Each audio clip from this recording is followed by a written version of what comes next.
Hello and welcome to Media Lit, where we treat each piece of media like great literature. I'm your host, Randy Elaine, and joining me as always, it's Mary Poppins, y'all. No, it's not really Mary Poppins. But he is practically perfect in every way. It is my co-host, Kris Ingersoll. Kris, how you doing tonight? Man, you're sweet. I'm so good, buddy. So good. I'm going camping this weekend with my daughter. She's 5 now. It's her first time doing the real thing. And so, yeah, I'm well. But tonight, we've got some really special guests. I won't spoil it. New to the pod, but not new to us. And two folks that I am really stoked to chat with. So I'm great, brother. How was your day? How are you? I had a great day. It was my son's birthday today. Happy birthday, Ben. I will pass that along. He'll be thrilled. He may still sneak into the recording and do his little elevator trick at some point that he's really fond of doing when we record. Only time will tell. But yeah, so no, we had a really lovely day. I've got a whole sleepover with the cousins planned. So yeah, it's kind of been like a birthday week. So yeah, it's been celebration after celebration. So he's still having a great time. Love that. He deserves it, man. But as much as I love my son, I've really got to introduce our guests for the night. Kris, tonight we have a couple of Jersey boys in the house. Not Frankie Valli in the Four Seasons. It's better. This is such a big get for us because we have joining us tonight Bill Bodkin and Alex Marcus from the Pop Break. Bill Bodkin is the editor-in-chief and the co-founder of the Pop Break digital entertainment magazine. He's also the host of Socially Distanced, which is the flagship podcast of the Pop Break. It's a podcast that Kris and I both appeared on and have a great time every time we get to go and hang out with Bill and Amanda and their guests over there. Another frequent guest on Socially Distanced, and someone whose very existence brings Socially Distanced to life is our next guest, Alex Marcus, who is the director of the Pop Break Podcast Network. These guys, in addition to being incredible podcasters in their own right, they are also a dynamic duo. They co-host the monthly TV Break podcast together. And the one that really brings them to us tonight is Bill versus the MCU, which I'm going to ask about in just a minute. But most importantly, one thing I love to do on this show is really talk up our guests. And these two guys mean a lot to me because without them, I would not be podcasting right now. First and foremost, I met Alex Marcus, who is just so supportive and helpful. He's always there to answer a question. Just encouraged me to believe that I could do this. And then through Alex, I met Bill, who was similarly welcoming. And through his work at the Pop Break, he's not only bringing great entertainment news, but he's building a family. He's giving people a voice. So really love and appreciate these two guys. Bill, I'm going to go to you first. How you doing tonight? Well, now I'm going to cry. That's like the worst goddamn week. It's only Wednesday. This is what I do. I make people cry when they come on the podcast. That's why I'm here. Something Alex and I do many episode of Bill versus the MCU. I think mostly talking about the subject matter we're going to get into. I'm doing much better now. Thank you. It's like I said, it's been a rough week. But yeah, very excited. Thank you for the kind words. We always love having Randy on. If people don't know Randy's work on Pop Break, he is our resident Whovian. Obviously reviewed every episode of Doctor Who, and he was our master of coin. He took care of all our House of the Dragon reviews. Randy is a phenomenal writer, and we're so happy and lucky to have him. And of course, Kris, if you want to listen to some of our podcasts together, I call him the Bruce Wayne of Hobbit Yad. He's the best. He's got the great voice, and then he drops those R's, and it destroys me every time. I also like to swear a lot, so I'm going to try and keep it PG on this podcast. If that's not the case, then fuck it. I'm going to start swearing a lot. All right. You be Bill. You be Bill. Yeah, I'll be me. But I have to give all my credit to Alex, because Pop Break, we've always had podcasts throughout the years, but like many things with me, it's chaotic, erratic, and never scheduled.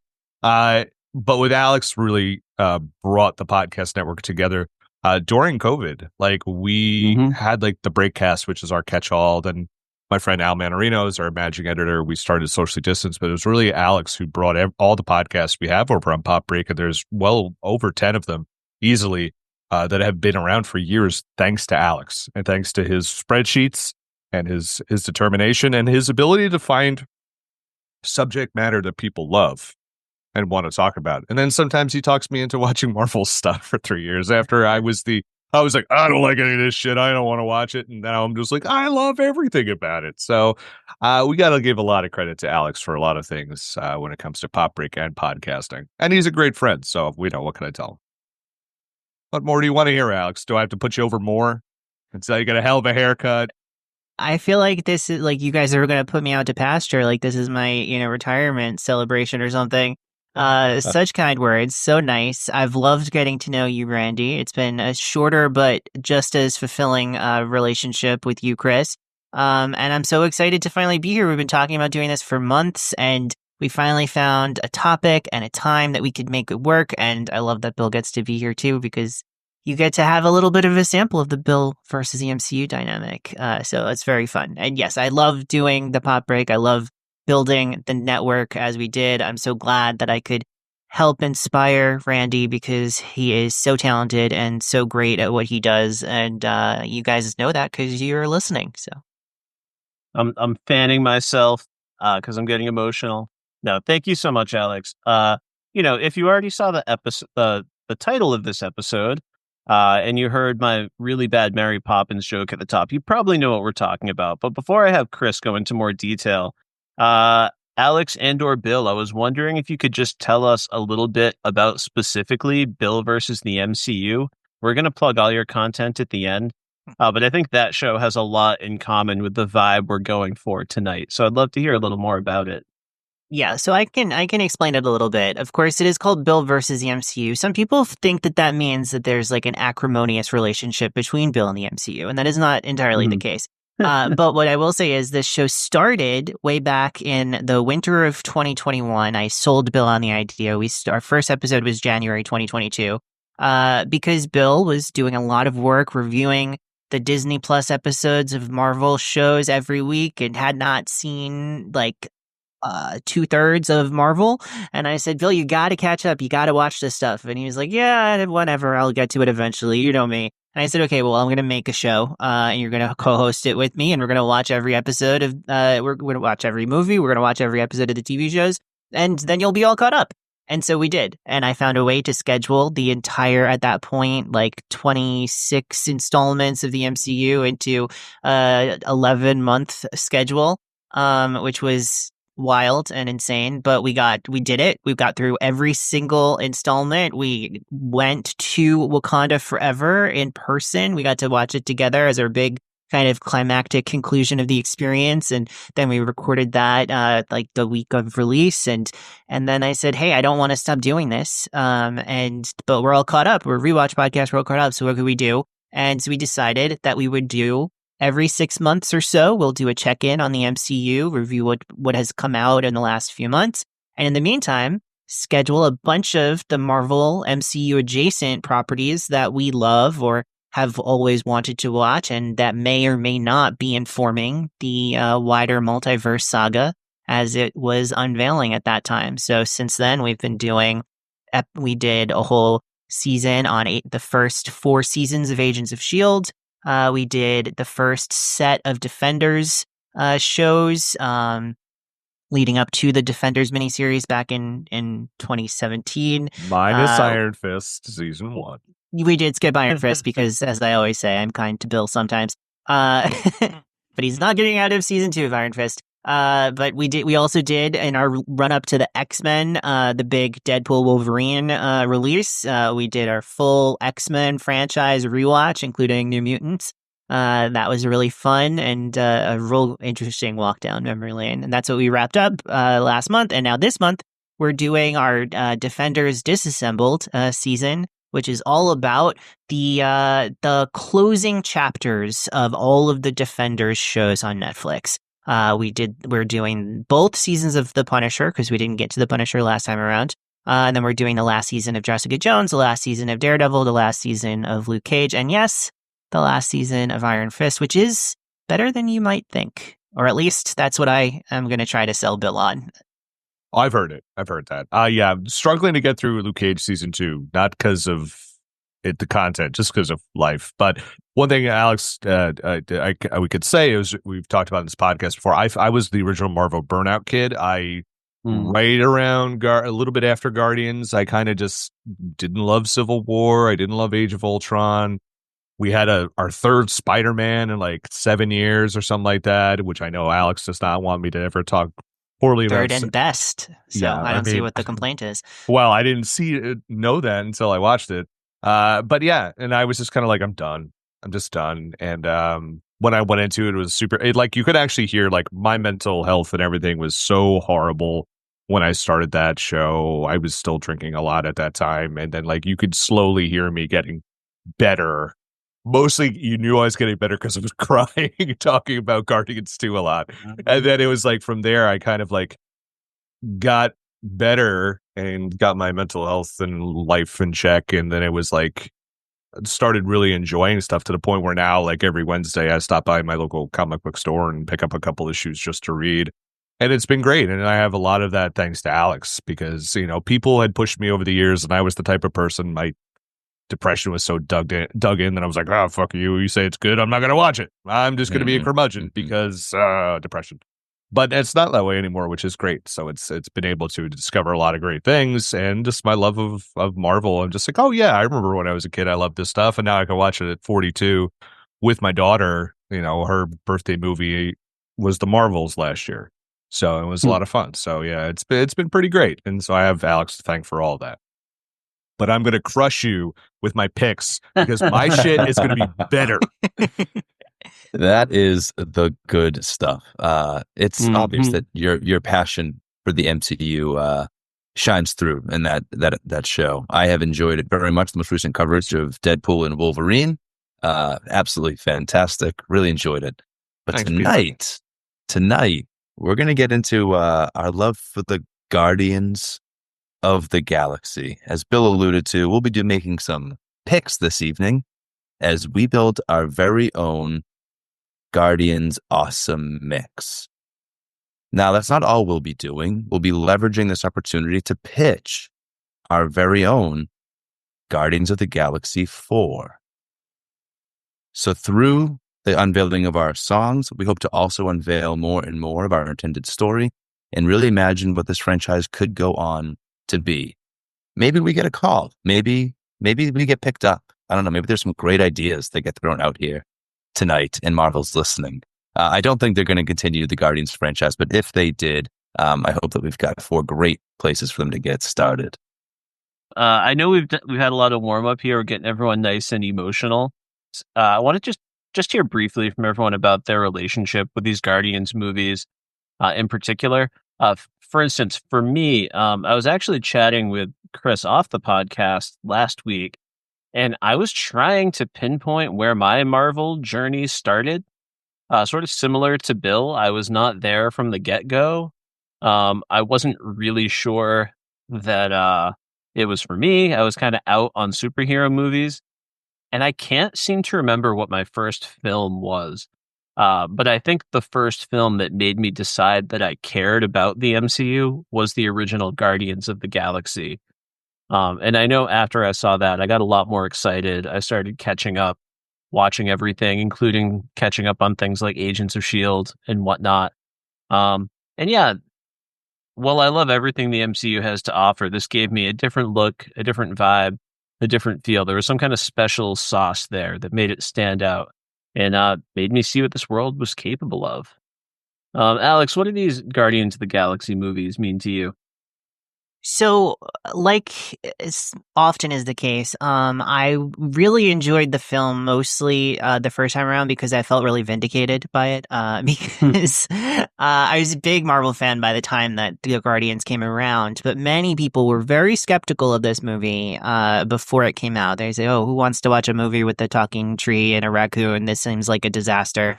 It's the guy from Parks and Rec. He can't lead a movie. This is going to be a nightmare, right?" And I was very early on very hyped for this, not because I knew these characters at all, because I truly didn't, and I can't pretend like I did, but because I knew James Gunn, and I had seen his movie Super, which starred Elliot Page and Rainn Wilson and Kevin Bacon, and I knew that he had the sensibility that could make a movie about a talking raccoon and tree into something that people would want to see. And I loved that they were taking this big swing with this director who was very offbeat in a lot of ways, sort of subversive in his appreciation of superhero-dom. Which if you've ever seen that movie, Super, and I encourage you to, if you haven't, you would definitely see right away why he would be a very surprising and interesting choice to lead a Marvel movie if that's the only thing you knew about him. So I couldn't wait for this to come out, and I loved the cast. Zoe Saldana, I'm a huge fan of. I really, at the time, was a huge Chris Pratt fan, because of his work on Parks and Rec and Everwood and all of the stuff that he had done previously. I was really excited by him getting a chance to make that step up. And his career has gone in different places since then, but back in 2014, all on board. So I was very excited, and when it came out and it was so great, I remember I went and I saw it with a bunch of friends who were very skeptical of it, and were like, I don't know, we'll see. And everyone loved it. We had a great time. It was a packed theater. It was so much fun. And then, became a phenomenon. I was like, see, guys, I told you can't bet against Marvel. They know what they're doing. And that was true until it wasn't, but it was true for a while longer. So that's okay. And since then, it's just, I've rewatched this franchise a number of times, including for Bill vs. the MCU, has a real deep emotional connection. As with many Marvel movies, daddy issues are huge subtext. And, if you've listened to Bill versus the MCU, which if you haven't, I hope you do, you'll know that hits hard for me at times. And this little trio of films absolutely does. When I saw the third Guardians movie in the theater, I watched it at like 4 p.m. on a Thursday. I was like almost completely alone in the movie theater, and I was just like absolutely bawling through the entire film. So, these movies hit really close to home. I love them. I personally feel like we don't need to see them again, but I'm very excited by the idea that I came up with, and I'm excited to learn about the ideas that you guys came up with. Bill, how about for you? I know you're a huge Guardians fan. Especially, I know I heard you have a lot to say about Guardians 3 recently. Oh my God, yeah, how I scared the shit out of the woman next to me because I was crying so hard at the end. Jesus Christ. Like, my daughter put her hand on me. She's like, I almost cried too, Dad. I'm like, oh, you jerk. You're just like your mom. I love you. But Guardians for me, it was what was missing in the MCU for me. And I was like, oh, this is fun and spacey and Star Wars like, and it's a heist and it's funny and it has I love directors who know how to play with popular music and incorporate them seamlessly into their stories. I love Wes Anderson. I love Tarantino, Edgar Wright, and guys and gals like that who are just who could just use music just so effortlessly. And I just they were, an adorable bunch of assholes who just came together, and it was just, I love it. I love a good team up movie, and it just, the chemistry here was amazing. I'm a big wrestling fan, so Batista being in it, I was very intrigued by that. I was like, oh shit, is he going to walk through a pit of danger? Are we in for a little something here? And he was phenomenal. I was like, how is Bradley Cooper gonna, how's this? None of this should work, and it did, and it worked wonderfully. And then I missed Guardians 2 just due to life in the world. But when I caught up with it, I was like, oh, they somehow made this better and they made it more emotional. And then everything with Yondu, that ending just destroys you. But as I have issues with dead fathers.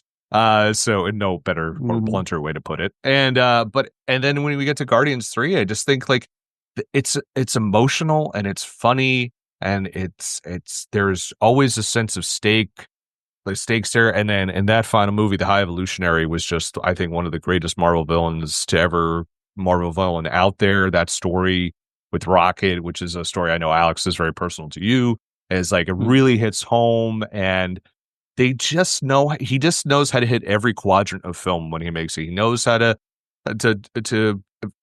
play a romance. He knows how to play great, character drama. You have some sadness to it. You have heart. You have humor, and you never lack on action. And his cast and the casting from James Gunn is always spot on. Kurt Russell as Star-Lord's dad. Obviously, that is the choice.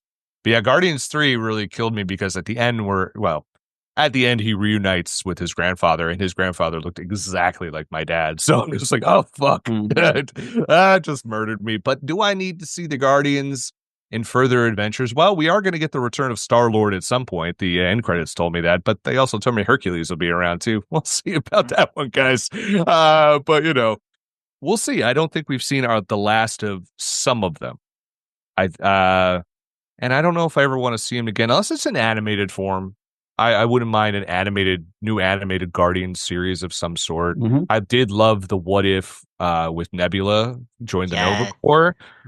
That was my fave. Yeah, that was a great one. Nebula's noir detective is just such an excellent choice. Yes, yeah, I'll take Blade Runner in the MCU all day. Yeah, it would probably be better than the original Blade Runner. Shots fired. At least one of the versions. I mean, all of the versions. I've seen not the one with the unicorn figurine. Come on, you got to respect that. On that note, Kris, you have any thoughts on the franchise as a whole?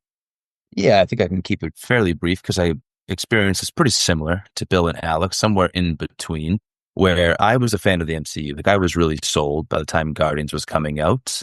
I didn't need to be convinced on any of the entities. I didn't know the cast very well. I knew Zoe Saldana because of The Losers. I don't know how many people, all 10 of us who saw and loved that movie, but great flick. Great. I love that flick. she had been in Avatar, but Losers is your reference for her. That's amazing. Most certainly. Yeah. And Batista, certainly. But I still managed to miss it. I had seen just about every other Marvel movie in theaters since Iron Man had succeeded, and we were on this wild ride. And so somehow I missed this. I don't know if it was because I was transitioning home from living in New York City at the time, moving back to Boston, but I caught it on the TV at home, and I was like floored. I remember being ready for a fun, wild ride. I like sci-fi. I like fantasy. I like the silliest of cartoons. So there wasn't really any imagery they could put on screen that would take me out of the story and lead me to unreality. I still wasn't prepared for how much humanity would be in this franchise. I think we talked about this before the pod, but by the time we get to Guardians 3, I'm weeping like an absolute child, like ugly crying through a lot of that movie. Because even when it's, animated animals who are augmented with robotics, and like it's all images that don't look or feel like anything in our world that I've ever connected to. And yet I was totally connected because of naming themselves after the floor. Stop. I mean, ooh, that's not like, don't, dude, don't. All right. I won't go there. I'm sorry to say I'm the only one who has not seen Losers. Yeah, I mean, I did see Chris Pratt opposite Amy Sedaris in Strangers with Candy, the movie. So there you go. You go. That's street cred. All right. I realize that I've delayed our draft for a really long time, but I think just one quick question I want to ask everyone to fully set the stage.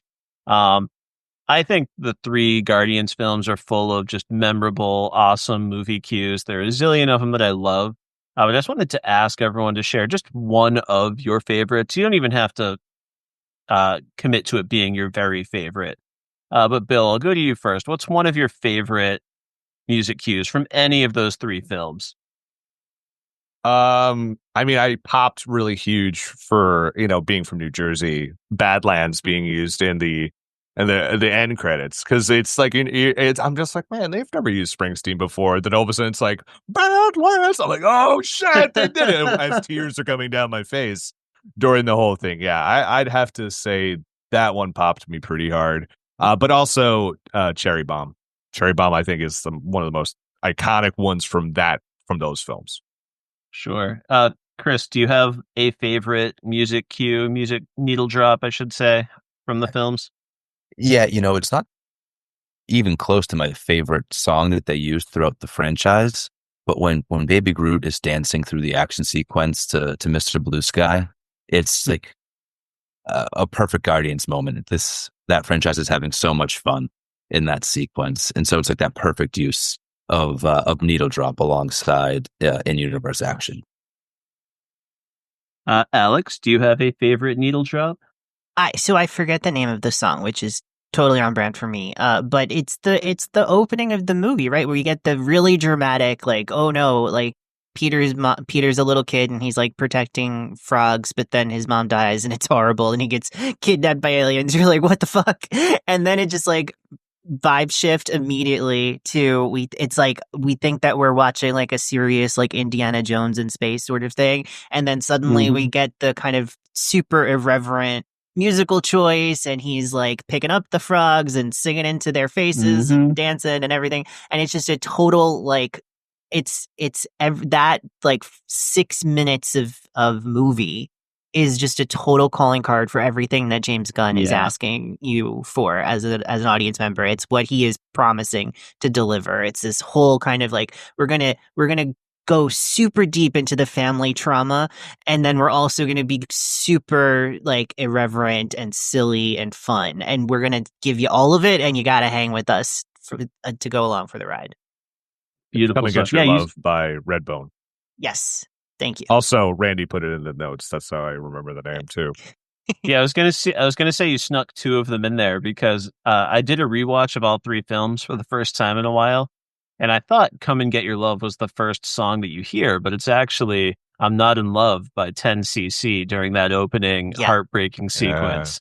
And then as we get into that opening score, but that's the moment that transforms everything. It turns into like one of my favorite gags in Endgame is when we see the opposite view of this little dance sequence where Chris Pratt's just dancing like an idiot and no one can hear what's in his headphones. It's a great moment.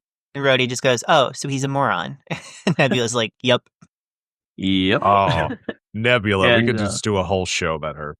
Oh, 1,000,000,000%. And I'll just say, like, my personal favorite is it's got to be like just the closing sequence of the original film. Ain't No Mountain High Enough, Marvin Gaye and Tammy Terrell. I love that whole sort of Motown vibe, and that just hit me so hard with all the emotions. Everything the Guardians have been through. It's a big swing. It's on the nose, but the way they literally hold hands, they come together at the end there. I was just really feeling it, and it's a genre of music I really truly love. So enough about the existing films. This is the time where we do something we love to do on Media Lit, and this is where we pitch a new version of something. And in this case, we're going to pitch a whole soundtrack to go along with it. We had the freedom to pick anything from like the 1950s, which is the earliest decade listed on the Zune at the end of Guardians 3, all the way up through 2012. So going into this, I'm assuming we will not have a lot of overlap in tracks. Instead, I want to try to honor some of the different types of needle drops that Guardians did over the course of 3 films. So along the way, we'll reveal a little bit more about our pitches as we go. I determined, actually, no, I was going to say I determined a random order, but that's a lie. I decided to let our guests go first. It's very, very deliberate. Very deliberate. Bald-faced lie. Yeah. And so for each round, we'll change the order. So in round 1, we'll hear from Bill, Alex, Kris. I'll go last. And we'll just keep shifting that as we make it through our 12 different types of cues. So guys, we're going to start first with a trailer song. Each of these 3 Guardians films, I believe, had multiple trailers. Some of them featured songs that never actually appeared in the films. And then they also had some trailers that included songs we did get to hear. So a couple that did not end up appearing in the film that they were in the trailer for would be Spirit in the Sky by Norman Greenbaum and Fox on the Run by Sweet. So in order for us to kick off our pitches and set a musical sort of vibe for our film, I want to hear everyone's trailer song pick first, and we're going to go to Bill to kick things off. Listen, I cannot be from New Jersey, let alone central New Jersey, let alone live 2 minutes away from the John Bon Jovi rest stop, let alone living 3 minutes from his childhood home without playing one of the national anthems from New Jersey in my trailer, and that is Wanted, Dead or Alive. One of the reasons I picked that is, one, it's fucking Wanted, Dead or Alive by Bon Jovi. It's an all-timer. Except I don't think Alex agrees with me, as I can see his disgust in his face. I mean, listen, I was 14 once too, so I liked it at a time and a place. Son of a bitch. So basically, the reason I'm picking this is because part of the story here is the Guardians are all outlaws at this point. And why is that? This is post Endgame. We're going to do a little multiversey timey-wiminess here, so we're not exactly following the strict MCU here. But Thanos is dead, and he has gathered all the heroes and villains of space to have his last will and testament read. Who's reading it? Well, his brother, Star Fox, a.k.a. Harry Styles. We brought him back, Alex. Yeah. Oh, you're going to love some of this cast. The whole plot, and I'm basing mine off of the 2019 Donny Cates Guardians of the Galaxy run. I've retrofitted a couple things here and there. He's and part of this speech is before he died, transferred his consciousness to another person within the galaxy, and within 48 to 72 hours of him playing it's 48 hours after him playing the message, his consciousness will activate within this person. And people are immediately like, it's Gamora. He is a cruel, vengeful bastard. He is going to put that in Gamora.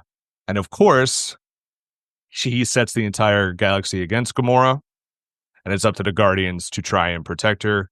And they go against the law, which is played by the Nova Corps in this one. And who's on the Nova Corps, you might ask? Nebula's on the Nova.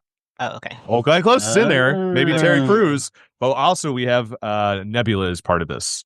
And so that's why I'm picking this, because we have Rocket, and we're going to see Rocket's looking very haggard. He looks like he's infirmed. He looks like he might even be dying. Gamora's walking around with a gun on like a desert plain. You see a kind of like a haggard Quill and a punk rock Groot, which is accurate to the comic. He's got a mohawk now. And so they're all outlaws being chased by various elements, including some former villains. And I'll get into that into my next segment. But also people like the Nova Corps, people like the Imperial Guard, and others. So we'll get into all those because I've cast most of them. So we'll get into that. Nice. Alex, kick us off with your trailer pick. And I'm gonna make fun of it. So here's the thing. I was 14 once too, Alex. I said that rudely, but also all of the music that I've selected here, it represents my teenage years in some way or another, because I am picking up on the trend that the Guardians followed, slowly moving through the decades, right? And Guardians 3 played a little fast and loose with this, but because they had the Zune, and that's okay. But they really set a marker with The Dog Days Are Over as their song for the next era, right? We're moving into the 2000s. So all of my songs are from between 2000 and 2010. And that is when I was a teenager, basically. So that's going to be a lot of Taking Back Sunday, isn't it? I won't say for sure, but there's a lot of stuff here. And I will say up front, the choice that I made for trailer is a song by a band called She Wants Revenge. It's called Tear You Apart. Love that because song. My movie is major vibe shift for the MCU, for the Guardians. We are in a whole new era for them. The Rocket Raccoon, my favorite character, he is leading the team, right? We're picking up where we left off. What's a story that we haven't told about this family, about Rocket, right? Rocket's worked through his issues with his surrogate brother in Quill. He's worked through his issues with his surrogate father in the High Evolutionary. But what haven't we seen from Rocket? We haven't seen a love story, right? And so my movie is about him falling in love with a little character that you might know from the X-Men universe called Deathbird. She is the once and future queen of the Shi'ar Empire. What a song for her, man. Oh my God. They are going to bond over their seductive and sadistic love of killing things. And also their traumatic past as having terrible dads. And they're going to come together, and he's going to be infatuated with her, and she is going to want to murder lots of people.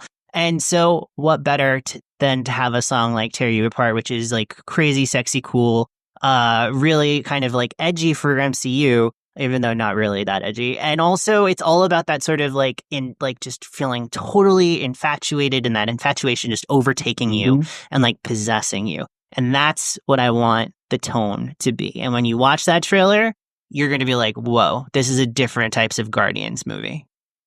This is Guardians After Dark. I'm hyped. So hyped. I absolutely love that, bringing it into the next era. Kris, what do you have for us? Set the table. Okay. As for some of the music that I've picked tonight, it's similar to Alex. I tried to stick with stuff that has been in and around my sphere in some way, but I also tried to honor some of the folks who have influenced me over the years. So a few of my picks are sort of for people. But before we get to that, let's talk about my movie. In a film that explores the dynamics of the new team, Rocket will find his way as a leader with Groot by his side. Kraglin will continue to develop his control over the Yaka era and his relationship with Cosmo. Adam Warlock and Phyla will unlock their full power by first unlocking their humanity. The story, though, will truly center on Nebula. She's settled into her role now as a servant leader on Nowhere. We'll see her contributing to the community, doing like even menial tasks, while still providing philosophical guidance to the new Guardians as they protect Nowhere and defend innocents all over the galaxy. Despite leading a peaceful and prosperous society, though, Nebula struggles with guilt for the atrocities she committed under Thanos. Sleepless nights are spent tortured by images from her past and doubts for her future. Her nightmares become reality when Tyrant comes for Nowhere. She's used as a weapon against her own people. Some folks may not know this. Tyrant, former acolyte of Galactus, has total control over any machinery he comes into contact with. That's right. After that battle, Nebula attempts to go into a self-imposed exile, but her found family won't have it. They're going to find her, and they're going to bring her home. Hell so, yes. The Guardians are always full of heart, but they're also full of attitude. So while this film will feature an increasingly altruistic group aiming for the ideals of pacifism, they're no angels. And when they get pissed, you just better hope you're not on their shit list. And so my trailer will feature You Ought to Know by Alanis Morissette. Yeah. Oh, I thought you were going to pick Shitless by L7 when you said that. I wish I had for the sake of your amazing call in that moment. Yeah. No, I needed real attitude. I needed raw, angry emotion. And I needed a certain female badassery to anchor it all. And so it's Alanis Morissette, and You Ought to Know. Nice. Better not put Deadpool in this movie. I almost did. You should put David Coulier in as cameo. And have him get killed real quick. Or she could get slimed a la You Can't Do That on Television. For sure. All right. Kris, I love your tone, and I'm happy to report that I'm kind of going with like the good vibes, basic bitch approach to this. Like, I'm a guy who's not well read on the Guardians lore. I have not like cast the perfect comic character to bring into the story. I'm going for the vibes. When Kevin calls me to hire me, to be whatever music director for this Guardians 4 in a few days, I'm going to let him tell me which comic book character is going to best fit this vibe. Now, a lot of you said that you don't think we'll see another Guardians movie, or we don't need another Guardians movie. And I partly agree with you, because I think we left off in a great place.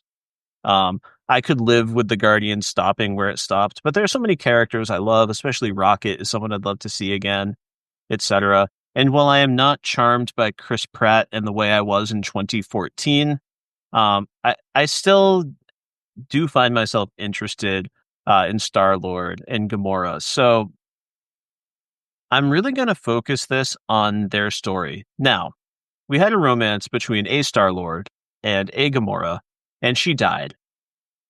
And it was tragic. And it also left James Gunn with a mess on his hands in Guardians 3, which I think he handled perfectly. We don't have these two just like jumping back into a relationship together. We have to see Quill put aside some of his selfishness and childishness about this relationship and truly give Gamora space. And she throws in this one little bone at the end of the movie when she says, "I bet we were fun." It's not a promise of a future relationship. It's just we've found a common ground. I think that was handled perfectly. But when I did my rewatch, I kind of forgot that their relationship is more of a hypothetical than a real relationship. It's this unspoken thing, this thing that never really happens. I love the actress in the role, Zoe Saldana. But when I was rewatching, I was like, she's great in the role. She has a lot of fun. She's a badass. But I don't know if she ever gets to be fun. Like, she's been tortured by Thanos. She's always, trying to guard her emotions, like even after she opens up to the family. And I want to see Gamora actually get to have fun in this relationship. And I want to play with the idea of her and Quill for a while, because even though he certainly does not deserve her, and I don't want this to jump into like a starry-eyed, toxic male relationship thing where, Quill thinks he's destined to be with her. I would love to see them continue to play with that romance, because when those headphones go on in the first Guardians, there's real chemistry. When it happens again in the second film and you've got the Sam Cooke playing, those moments really are electric. So I'm inspired by that line. I bet we were fun. Now, I love Guardians a lot. I've been imagining a Guardians mix for years. And a song I always wanted to use, but I'm not going to use here, was She's a Rainbow by the Rolling Stones. And the only reason that's not in my film is because they used it so effectively on Ted Lasso recently that I didn't want to just repeat something basic. The only miss in terms of music from James Gunn for me was No Sleep Till Brooklyn by the Beastie Boys, just because it's been done into the ground. Don't you blaspheme. Listen, Bill, I love the Beastie Boys, but that song's been done, and it had literally just been done in the Mario movie like a month before or something. So I want to try to push myself. So I went digging into that 70s music that I love, and I got, at least for me, what was a deep cut, which is the song Rainbow by The Marmalade. No, but I love that there's a band in the 70s called The Marmalade. That's wonderful. I love a harmonica, man. All right. I love when they're doing like Scottish shit and there's a goat in the background, or sheep in the background. Yeah. I mean, That's an incredible music video. Yeah. So it truly is incredible. Yeah. So this song Rainbow by The Marmalade, it features a harmonica. But more importantly, I love the vibe and the lyrics here. There's this line in the song, Rainbow, look me up, look me down. Rainbow, you were fun to have around. Now I'm changing for the better for the day, is the main lyric here. I love this because, it's got that original Guardians old school classic pop vibe, but I don't think a ton of people will know it. And I think it'll make them feel like, okay, they're going for it for the music. I can learn some new tracks here. And I think that's part of why I loved Guardians so much, is it taught me some new songs. So that's my vibe. It's this love story to be. I like that. Love that, buddy. Great vibe. The Marmalade. Me and Randy were both doing love stories. Mine is more of a bad romance, though. It's a very different vibe, man. Moving on to our next category, we've got what I'm calling the tone setter. I realize we just introduced a trailer song and we talked a little bit about the themes and vibe of our movie. But this category really represent those moments where you know what the movie is going to be. Alex talked about Redbone earlier, Come and Get Your Love. It really set the tone and the vibe for that film. Off mic before the recording, we talked about Brandy, You're a Fine Girl. In the middle of that movie, Ego talks about the lyrics of that song and how they reflected his relationship with Star-Lord's mother. So there are a lot of different ways you can set a tone for your film. But that's our next task here. What is a song that's going to appear early in the film, and it's going to tell people what kind of movie this is going to be? Alex, we're going to you first in this round. Yeah, so I decided to take things slightly differently from that definition, despite the fact that you very lovingly crafted it for us. Because for me, it's okay. I'm all about a character on an arc, like some of our other favorite podcasters are. And I have to say that, this movie is all about Rocket starting in one place, going to, starting at point A, moving into point B, a place that he never expected to be, and ultimately having to find his way to point C, which is hopefully a wholer place than where he started. And that means setting the table with where he is right now. And where he is right now is a person who feels fulfilled with the new role that he has as the leader of the Guardians, because he's following along the path that he started at the end of Guardians 3. So the team is in place still, no new additions, and he's the guy in charge. He loves that he actually feels connected to these people. They feel like family. He gets to be the guy, the captain, but he also, in doing that, has given up on the idea that he could find love, that he could find romantic connection. That's for other people. That's not for him. And that's why the tone setter of this, which is establishing that mindset for him, is Elton John's "This Train Don't Stop There Anymore." Love it. Wow. All right. It's a song that's all about Elton John's journey, specifically as a person who has become world famous for writing these love songs that he never, according to him, actually believed in, and he certainly doesn't feel like he has it in him to love anymore, right? That he is the train, right? And it doesn't stop in the place of romance. And I really feel like that's where Rocket is when we meet him. You know, he says, like, a big part of the movie, a big part of the song, rather, is, "I used to be the main express, all steam and whistles heading west, picking up my pain from door to door, riding on the storyline, furnace burning overtime, but this train don't stop there anymore," right? He's content with the life that he has because he has taught himself to not look for more. And this movie is going to make him realize that maybe he's worth more. I realize you're done, but I want you to keep talking. I am so in for this movie. I cannot wait to see Rocket go on this journey. I'm really happy this is here, Alex, because I had an Elton John track and I wound up cutting it from my final draft. And we really needed some Elton John here, so thank you. I mean, anytime we can bring Elton John in. And this is like slightly MCU related because another single off of this particular album was "I Want Love," which happened to star Dr. Doom himself, Robert Downey Jr., in the music video. So it's just almost a connection. Kris, what's your tone setter for your film? Okay, so, in this movie, we'll be with the same Guardians team from the end of the third, as Alex pointed out. And they're in a really great place. They've embraced some ideals about how to treat other living creatures. And so on Nowhere, we've got a society that's striving for generosity, a real neighborly way of being. Not quite a commune, but something fairly close where we're growing things, we're sharing skills, we're looking after each other. And the film is going to be a celebration of the found family that is the Guardians and all the refugees that they'll be bringing into their world of Nowhere as they continue to go out and do what they do in the galaxy. But our Guardians, I think, as I hinted before, are still wrestling with how to stay true to who they are in their core. Yeah, they've grown and they've matured and they've learned some things, but they still need to be themselves. And that's not always easy. At first, though, we're living in the good vibes. We'll get to some of their existential angsty crises, but at first, we're having a grand old time. And so my film's going to open with something of like a day in the life montage on Nowhere, focused on Nebula, but featuring all the Guardians and other familiar faces as we make our way through her day. This is a great cameo opportunity, as Nebula's going to be doing a little bit of this and a little bit of that around Nowhere, saying hello to the neighbors, like Mr. Rogers himself. And so maybe we do get David Poulier in this moment. It's a great Guardians moment. They're going to convince Nebula in this moment to join them, to go back on the road with them, because Nebula hasn't been doing the Guardians thing. She's been leading on Nowhere. They wanted to bring her in for some good old-fashioned fun. She's really heavy on her peace, love, and kindness rhetoric as she's trying to lead this society forward in a good way and resist her darker impulses. Almost to the point where it's corny.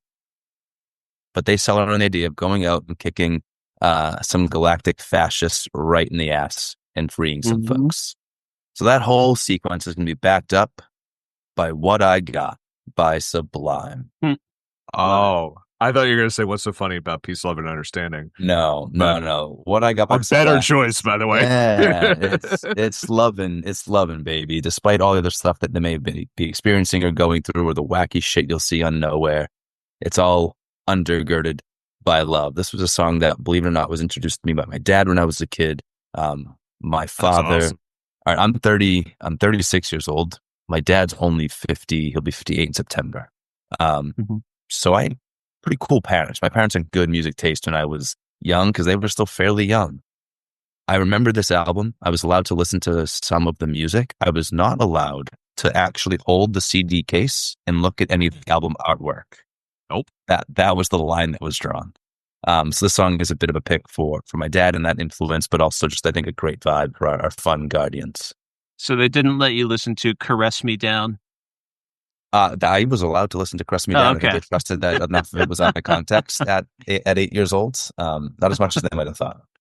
No, I absolutely love that. Kris, I'm pretty sure you're making a mix that I made and put in a CD sleeve in my first car in the late 90s, and I love it. I love you I for it. I could only hope. Not to further sidetrack this, but I need to tell you how old I felt picking my son up from camp yesterday. I was chatting with the camp director, who was a camper many years ago when I was a counselor in my early 20s. And she told me she was going to a Green Day concert, at which point one of the young counselors in training said, "My grandma's going to that." Nice. Unironically. You say, "Hey, is your grandma hot?" Because that's what I would have said. Just to mess with them. I'm sure she was. And hey, another Beastie Boys track. Boomin' Granny. There you go. I forgot about that one. Anyway, on that note, I'm happy to say I'm going to keep this one pretty short for my tone setter. We're back with Star-Lord. He's back on Earth. He's trying to live this life he never had with his family, with his grandpa. You know, we see him eating breakfast cereal and talking about mowing lawns when we last met him. So we're going to have a little nod to that opening "Come and Get Your Love" sequence from the first film, but we're going to turn it on its head. So Star-Lord is once again got the headphones on. He's listening to some new music he's taken in since returning to Earth.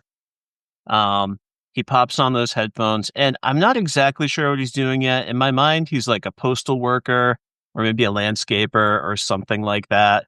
And we're seeing him go through some mundane motions. But the thing he is singing along to passionately, as he, is still secretly pining after Gamora, is going to be Sophie B. Hawkins' "Damn, I Wish I Was Your Lover," for my tone setter.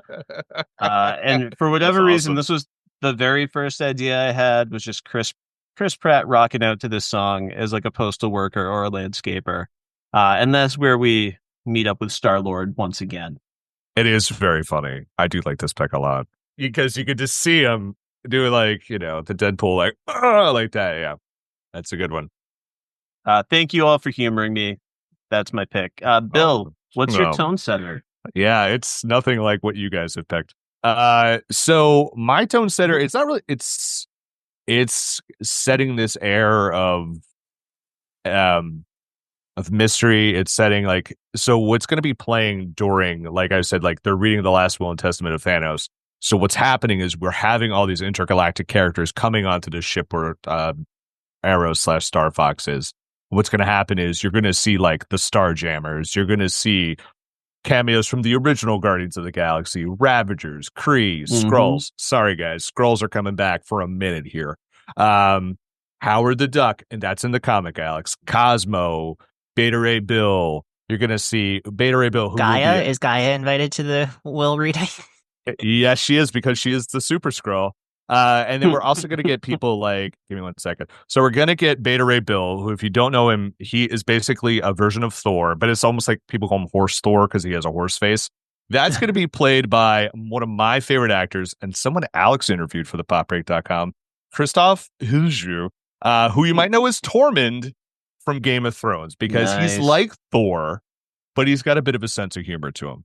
We're also going to get a grown-up Phyla-Vell, played by Maya Erskine, and her partner, Moondragon, played by, she was so good.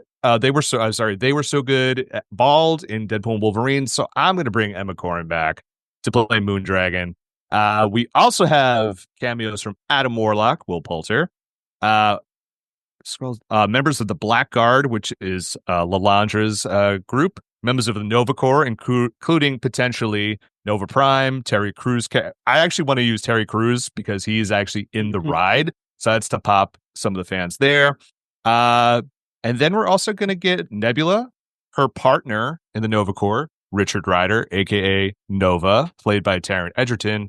And this is just for Alex. We're going to get 2 members of the Eternals, Cersei and Druig.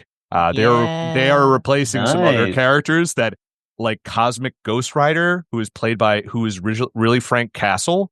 And I'm like, that is way too much to explain, and we can't have that. I love comics. They're so ridiculous. So I told the guys offline that this is my soundtrack is the Guardians of the Galaxy, the On the Nose mix. So since he is talking about his consciousness has been planted somewhere else, I chose Operation Mindcrime by Queensryche.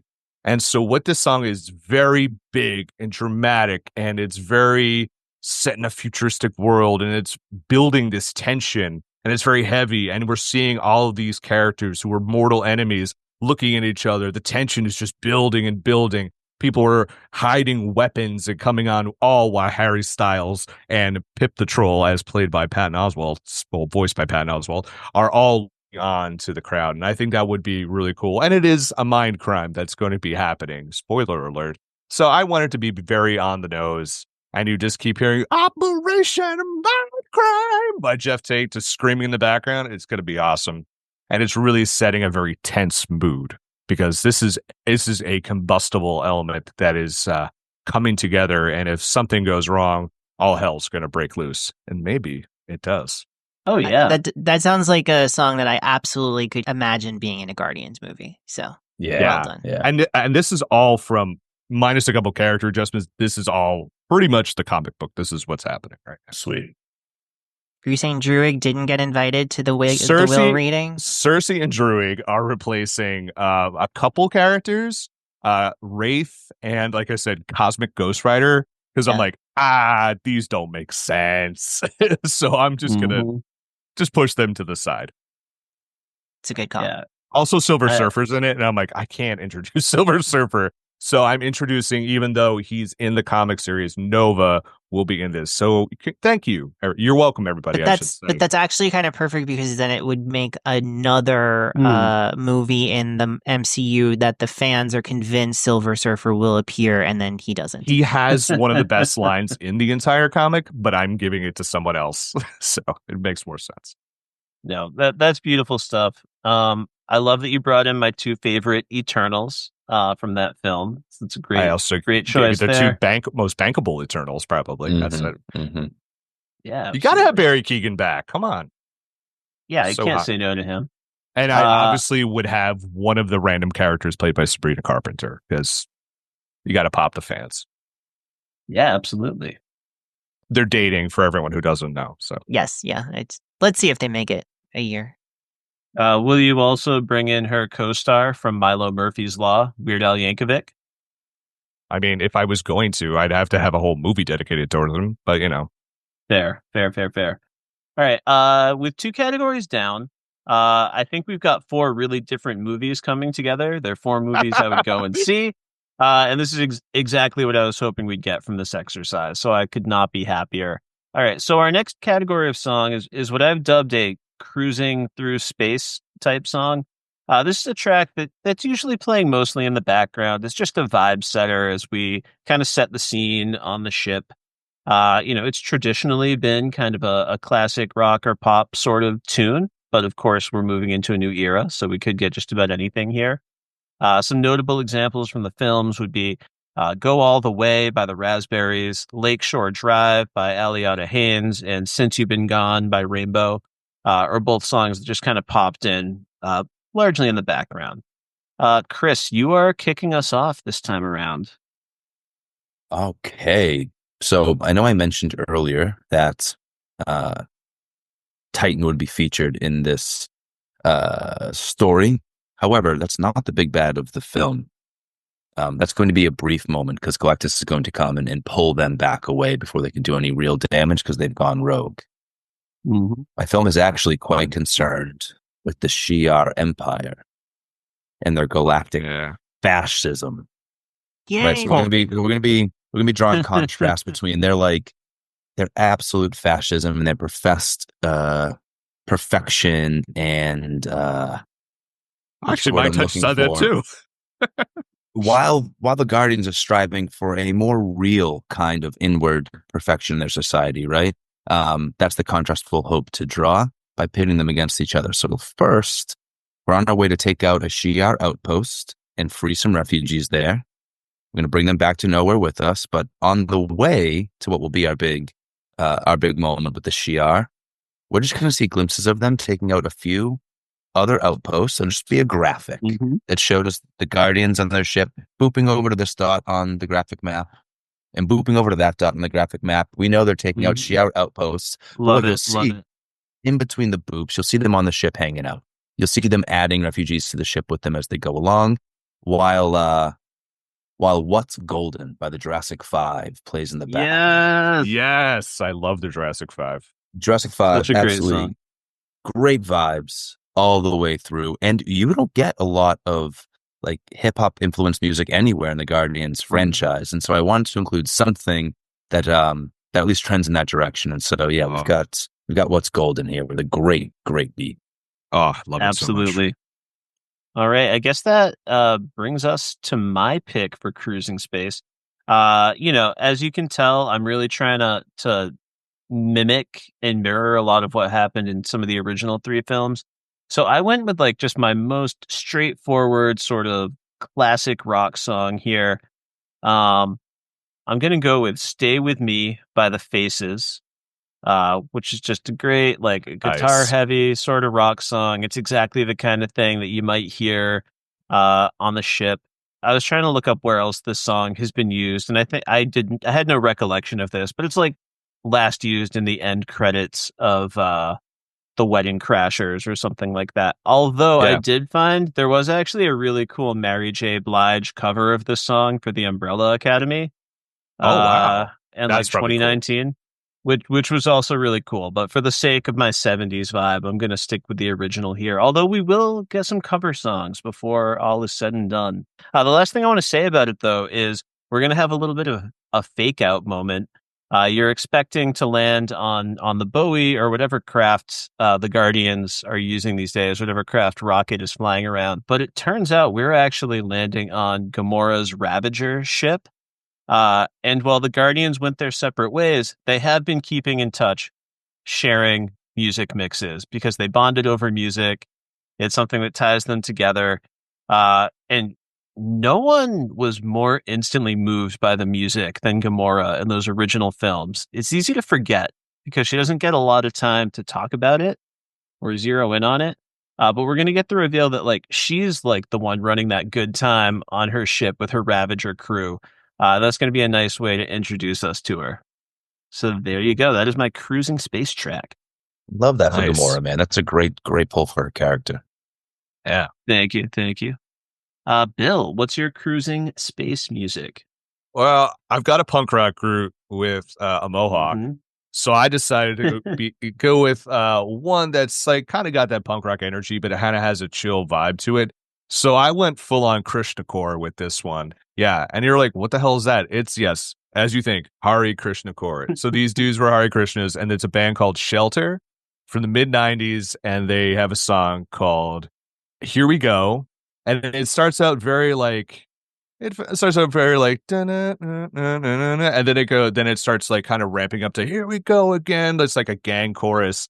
And we're going to have, Groot flying towards where this is happening, but also Quill is still a little banged up, literally and figuratively, about Gamora and his relationship, because in this, they're all estranged from Gamora because Gamora almost killed Peter by running him through with a sword. And she has exiled herself, and he has not gotten over it. In fact, we will see one scene where he calls his ex-girlfriend Shadowcat, as played in a cameo by Olivia Cook, because I always got to get her in something. Yes. And so he will definitely they will be playing this. And this is the kind of song where someone can easily get into, but the person who's hung over next to them is like, please turn this shit off. This is so annoying. And it's just a cool vibe. And I want that for Groot and Quill. I think it's a lot of fun, and it's like if you're looking for some good mid 90s skater punk, it's right there, but with like a Hare Krishna tone to it. It's wild. Sounds really cool. I love the idea of punk being the new vibe in the ship. I think that's a great call. Alex, what Yeah. do you got? Okay. So my choice. Okay. So I'm committed to the 2000s, right? But I wanted to still feel like a Guardians movie. So I picked a couple of songs like this Train Don't Stop There Anymore, for instance, where it's a song from the 2000s that feels like a little bit of a throwback. And to set the vibe for being on the ship, just cruising around, right? So we've already had the moment where Rocket is kind of in his feelings, being like, I'm with my new family. I don't need anything more than this, but secretly he does. And now we're going to just have a kind of cool hangout moment with the crew floating around in space. What song is it set to? It's set to The Way We Get By Spoon. Yes. Yes. Very chill, man. very laid back, just enough of a little bit of a thing in the background to get you moving through space, right? It's got lyrics like, we get high in backseat cars, we break into mobile homes, we go to sleep to shake a peel, never wake up on our own. Very kind of like Guardians-esque, right? It's like, this is my family, this is my crew, this is what I like to do, right? That's them. So that's the song that I'm going here with. I love it. I love a good. You gotta get more Spoon in soundtracks, man. It's good stuff. Yeah. No, I love that song, Alex. Like, as someone who made a lot of mixes, like on CDRs back in the day, that was one of those that was on every mix that I made for like a year because it's such a Absolutely. fun vibe. Great pick, great pick. All right, looks like we made it through all of our cruising space options. So next up, we've got what I'm going to call an action set piece. We might technically have more of these as we move forward, but this is one that's dedicated to imagining the action that's going to take part. Kris already gave us a little preview of what that could look like, I think, uh, in his last song. But some notable examples would be Southern Nights by Glenn Campbell when Rocket is fending off like a full Ravager attack to the sounds of that music, or maybe Come a Little Bit Closer by Jay and the Americans when Yondu just absolutely destroys his captors with that arrow escaping with Rocket. So what's something that's going to happen that is set to music? Now, I'm up first this time around. So I revealed with my last pick that Gamora and all the Guardians have been sharing listening to all sorts of Earth music. She's this sort of space pirate, and she has taken to, kind of taking over the speaker systems on ships to play some tracks when there's some kind of a raid going on. This is also going to be our villain reveal. Now, I have not read enough of the comics to know who the villain should be exactly. Uh, but here's what's going to happen. Whoever this villain is, it's going to be someone extremely powerful who the Guardians put away, left imprisoned at some point during their brief Thor years. Someone who Thor was able to make short work of, but without a god on the team, this person might be a little bit more trouble. They've got a big network out there, and they are trying to get out of prison. They've cut a deal with the Ravagers for this big prison break sequence. And then ultimately after this sequence, this person's going to turn on Gamora and start going after the other Guardians, which is going to be her impetus to reconnect with someone like Quill, and so on and so forth, because this force is coming. This person doesn't really understand that this version of Gamora was not part of that team, just knows that there's a connection. So I don't know who that's going to be, but I love a prison break sequence. And also, one of my favorite MCU needle drops, which is not actually in Guardians, is when we got Immigrant Song in Thor Ragnarok. So I want to get a little Led Zeppelin in here. And my prison break sequence is going to be Gallows Pole by Led Zeppelin. Good one. It starts very slow. Great. And it builds up to like a bigger and bigger crescendo. So you can have that sort of like death walk, like on the way to the execution sort of thing. The music starts playing. Ravagers start executing their plan to release this enemy. And it's just got such a fun, dark ending. It's going to kind of preview the turn. Because this is actually an old folk song that's been done over and over and over again. But in the Led Zeppelin version, the sort of character in the song, asking, did my brother bring a vibe? Did my sister like offer up her body to save me? And the Led Zeppelin version, the executioner's like, oh yeah, they did all those things, but I'm still going to kill you. Is the way that one ends. So it's got this real dark energy. And it also tells us that Gamora's musical tastes have gone beyond what she got from Quill. So it's another subtle way of showing us that she's her own person. She's developing her own taste. So there you go. Nice. Bill, what is your action set piece? Okay, so once at this is going to be, again, it's so on the nose, but once Star Fox has talked about where the mind crime is going to happen, like Thanos is taking over someone's brain, someone immediately yells out Gamora, and there's tension, and people are starting to shuffle, and it looks like we're going to get a fight.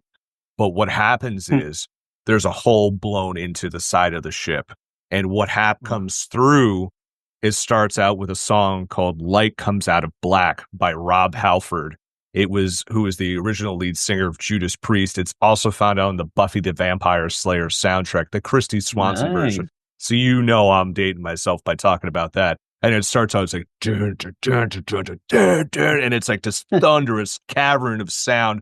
And then it hits this dissonant chord, or it goes like this, and it just explodes. And what comes out is I'm going to get their name wrong, so hold on one second. It's the Black Order. And you're like, what? It's Corvus Glaive, it's Proxima Midnight, and it's Ebony Maw, and they're led by Hela. Wow. All of them by are Hela? back. Yeah. Oh, wow. Yeah. All right. I'm here for that. They are all back. And the song is such this chaos, and Rob Halford has this demonic high-pitched vocal, and it's just watching the Black Order rip through everyone. And then the ship is falling apart. People are getting sucked through portals, and no one knows what's happening. What happens during this scene is, and it'll start to fade towards back, the Nova Corps, led by Nebula, puts out a distress signal. Of course, Quill and Groot are right there and are able to save Nebula, Ryder, Gladiator, who's part of Lalandra's Imperial Guard, who's played by John Cena. We also have, I had to get someone big and muscly in there, and I was like, well, no one bigger or musclier. Well, and then Druig, Cersei, and a couple of Beta Ray Bill, they're all saved and brought out, and that's how it ends. But we see people like Adam Warlock, we see Cosmo, and we see some of like the Starjammers and other people we might recognize are being pulled through this portal, and we assume they're all dead. But this whole thing has been destroyed. Oh, they also saved Star Fox as well. But they are all been Thank saved. Goodness. Yeah. Well, he's my policeman. He's kind of scarred throughout. But yeah, they are all saved. But the Black Order has just come in here, and they have taken out everyone. And we will find out shortly why. I'm blown away. Alex, what do you have for your action set piece? Okay, so I don't want to spoil other categories that we have coming up, but I do have to just briefly mention that I tried to go in order as best as I could, but we're going to do Meet Cute next, and I needed my Meet Cute to happen before the action set piece. So let's just say Rocket and Deathbird have met. And by the way, Deathbird is played by Tandua Newton, of course. She's my casting for her. We will at some point meet her sister Lilandra, who is going to be played by Janelle Monáe. It's going to be excellent. My God, who doesn't want to see her as a space queen? Come on. But so Rocket and Deathbird have met, and it is electric chemistry, and then big Act 1 action sequence, right? I don't know exactly what it is. I'm assuming maybe they were at some sort of bar where they met, and then something took a turn, and they like bond over their like pure love of murdering people. And what song plays? I mean, I can't do a bad romance movie without playing Bad Romance by Lady Gaga, right? I mean, come on, guys. And I feel like we all know that song, so I don't really have to pitch it that hard, but I mean, just listen to these lyrics and think about these two characters. I want your ugly, I want your disease, I want your everything as long as it's free, I want your love. I want your drama, the touch of your hand. I want your leather-studded kiss in the sand. I want your love, right? I mean, down to the chorus of I want your love and I want your revenge. You and me could write a bad romance. I mean, that's what we're selling, right? Yeah. And also, like, the vibe is so cool. The sounds are so, like, guttural and animalistic that Gaga gives us, and it's just gonna completely match with the violence and just like the destruction on screen, and it's going to be so fun and so gross and so sexy. So good. When you said bad romance earlier, I was afraid to call out Gaga then for fear that it would be a spoiler. I'm so glad you picked it. I knew it was within the right date range that it was going to Yeah, fall. listen, this song came out as a single in the fall of 2009. I double checked. So it's like just barely there in the eligibility category, but it's there and it's iconic. You can't not. Too good. No, that fully counts. I love that pick. All right, Kris, why don't you fill out our action set piece category? What's going to be happening in your action sequence? Yeah, okay. So as I mentioned in my cruising in space, they were on their way to take out a bunch of different Shi'ar outposts. They've been accomplishing that. But my action set piece is the final outpost. They've been having a great time. They have been succeeding. At this point, they've gotten a little bit of attention, though. And so we're going to see this last takedown of the Shi'ar warriors. We're going to see the freeing of these refugees. And then, unfortunately, Gladiator arrives. Gladiator is going to be used similar to Adam Warlock previously, where he's going to be my big bad in this movie, the Shi'ar, as enforced by Gladiator. He arrives, absolute bad news bears for our Guardians. We'll have seen them doing their best throughout this action sequence of them just ripping through the Shi'ar warriors up to this point. To do so in a way that looks a little different than Guardians have done in the past. Maybe they're not outright brutally murdering people anymore. They're being a little bit more thoughtful with their violence while really prioritizing freeing folks. And so in that vein, as Gladiator drops, and he's this big, physical, terrifying presence, Rocket's going to step up and take a page out of Quill's book, but instead of dance battling, Groot's going to drop a beat, and Rocket is going to diss track style shred the Gladiator. Well, that's why it has to be John Cena. And because if you don't know, Gladiator's strength is traditionally tied to how much he believes in himself. It's very true. And so after Rocket absolutely decimates him verbally, Adam Warlock will just one punch Gladiator and drop him. And that'll be this anticlimactic moment. We'll see Gladiator later in the film. He's going to want a little bit of payback after this. But that's how that moment will end. But prior to the big freestyle from Rocket, I do want a little bit of rock here. I do need something high energy, high octane to back up them shredding those Shi'ar warriors. This is where I'm going to turn to Joe Satriani, instrumental guitarist, and we're going to have Surfing with the Alien, lending some high octane energy to this action sequence. I love that song. I almost had to reference it earlier when you mentioned the Silver Surfer, but I knew we would get there. All right, folks. Next category, we're going to go like a meet cute / romance category. Now, this is something we had on the very first draft of the outline for this episode, which changed a little bit. And I realized on my rewatch that we don't actually get a ton of those moments, but the ones that we get really hit, and I think they're a really vital part of the Guardians franchise. They're really both Quill and Gamora. In Guardians 1, it's Fooled Around and Fell in Love by Elvin Bishop. Sharing the headphones. And then in Guardians 2, Bring It On Home to Me by Sam Cooke. There's this little dancing sequence with Gamora, this acknowledgement of it's an unspoken thing that they share. So we don't necessarily have to be applying these to those two characters. And I think based on what I know about your films, we're going to get some variety of our romantic pairings here, which is great. So Bill, you're up first this time. Yes. So this is actually going to be when, so like I said before, like they're outlaws. So basically what happens is post this fallout of this attack by the Order of the Black, and the Nova Corps is like convinced. It's like, we have to get Gamora. She is the one. We are convinced she is the one and then there's a division. So it's like the Nova Corps, like Nebula definitely is like, I can't, they're like, you can't be involved. She's her sister.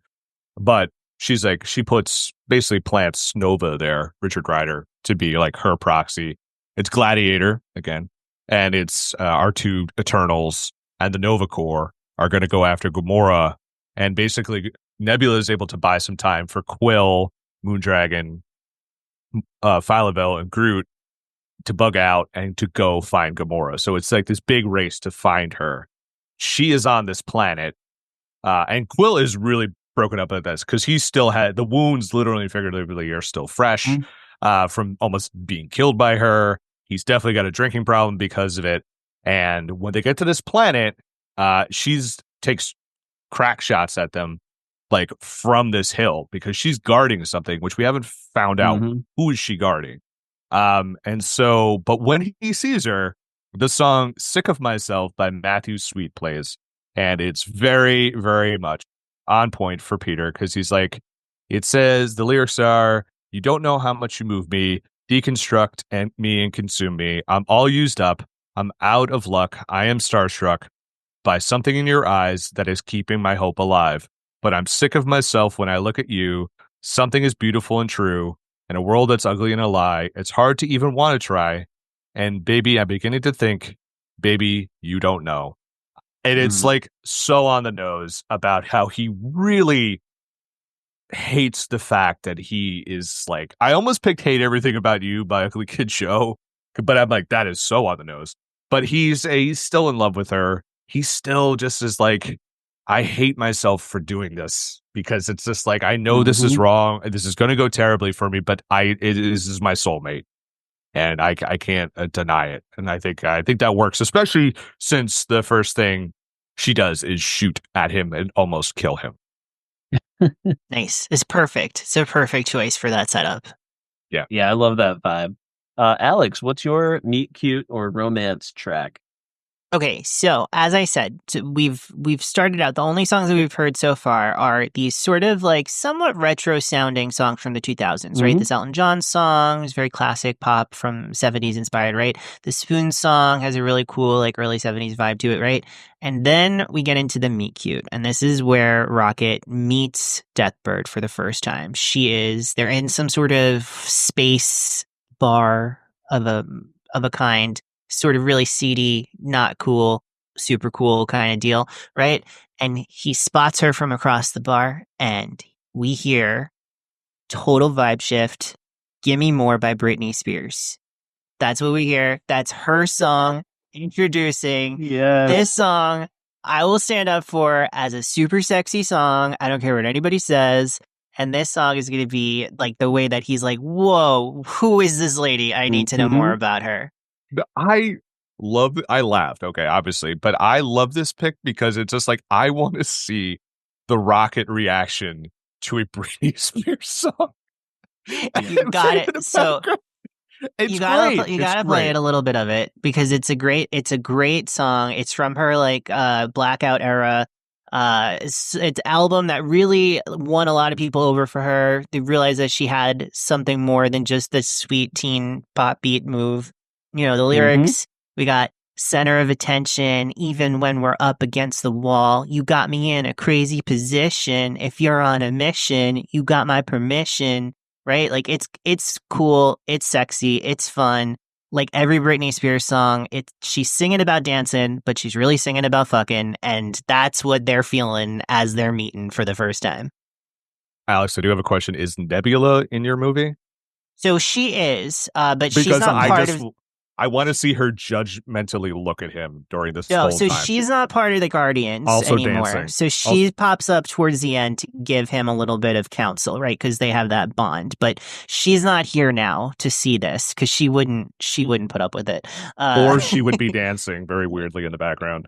But like this song literally has like danger, danger, danger, like in the background. It's just an electric, sexy moment in this movie that makes you feel like, oh, and like Deathbird is the X factor here. We're outside of our normal Guardians move.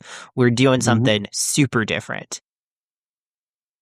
Yeah, I even love it on like a meta level, just in a world where, you know, we're kind of reckoning with how much everyone treated Britney Spears like shit and every other female performer. Not that it doesn't still happen, but like we're more aware of it, I think, as a society. So kind of like the reclaiming Britney narrative. I love that we get to be in there. Yeah, although tied to Deathbird, who is, a problematic fave.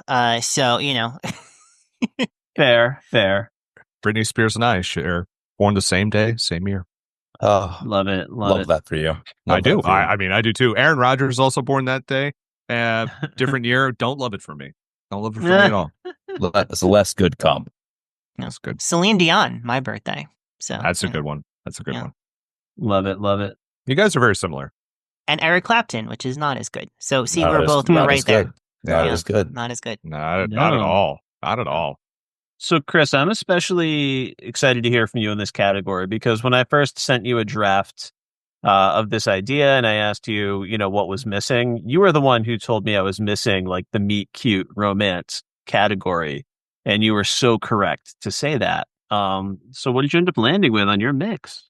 Yeah, man, I'm glad that it found its way into the mix. My film didn't really call for a meet cute, ultimately, or a romance, not in the driving narrative of the film. And so I was looking for a place where I still wanted to have that energy in that moment. And I realized that Adam Warlock is going to be a character that is bringing a ton of innocence with him, right? He's a tremendous power and he's learning a lot, but ultimately he's a very new being still. And so this is going to be a moment where we get to have a little bit of fun. It'll be after the big action set piece. We're back on the ship. We're on our way back to nowhere. And Adam is exploring. He's fascinated by the hold full of stuff that they have sort of brought with them, things they've rescued from these planets. Along with the refugees are also like artifacts, and there are plants and things like that they want to help preserve in these cultures that have been decimated by the Shi'ar. They're going to be growing crops, yada, yada. So as Adam Warlock makes his way through the hold, he comes across a beautiful flower. And he gets up close to the flower and he sniffs the flower, and the flower sort of spurts nectar in his face, which he receives as flirting. And he is tickled and he's enamored with the flower and he falls in love with the flower. And so then we get to see a beautiful little moment of him making his way through the ship with his newfound love, almost like it's a little bit of a day date. He's showing the flower things. This is going to recur throughout the movie. It's going to recur throughout the movie. Everyone's going to be, he'll catch a hard time now and again. Maybe Drax. I'm typing it in now. Tiny Tim, tiptoe through the tulips. Oh, that's a euphemism for something. I think in maybe the mid-credits stinger, we'll see Adam with the flower, and he hasn't given up hope. He's still really, no matter what anybody says, and we'll see one leaf just stroke his cheek. The flower will prove to be sentient after all. I would love to see Groot get all pissed off. Right? It's like, so that's mine. Great. This is a fantastic idea. Will Poulter pulling this off would be absolutely amazing. Oh, and he's got the chops Will for it. Poulter. Yeah.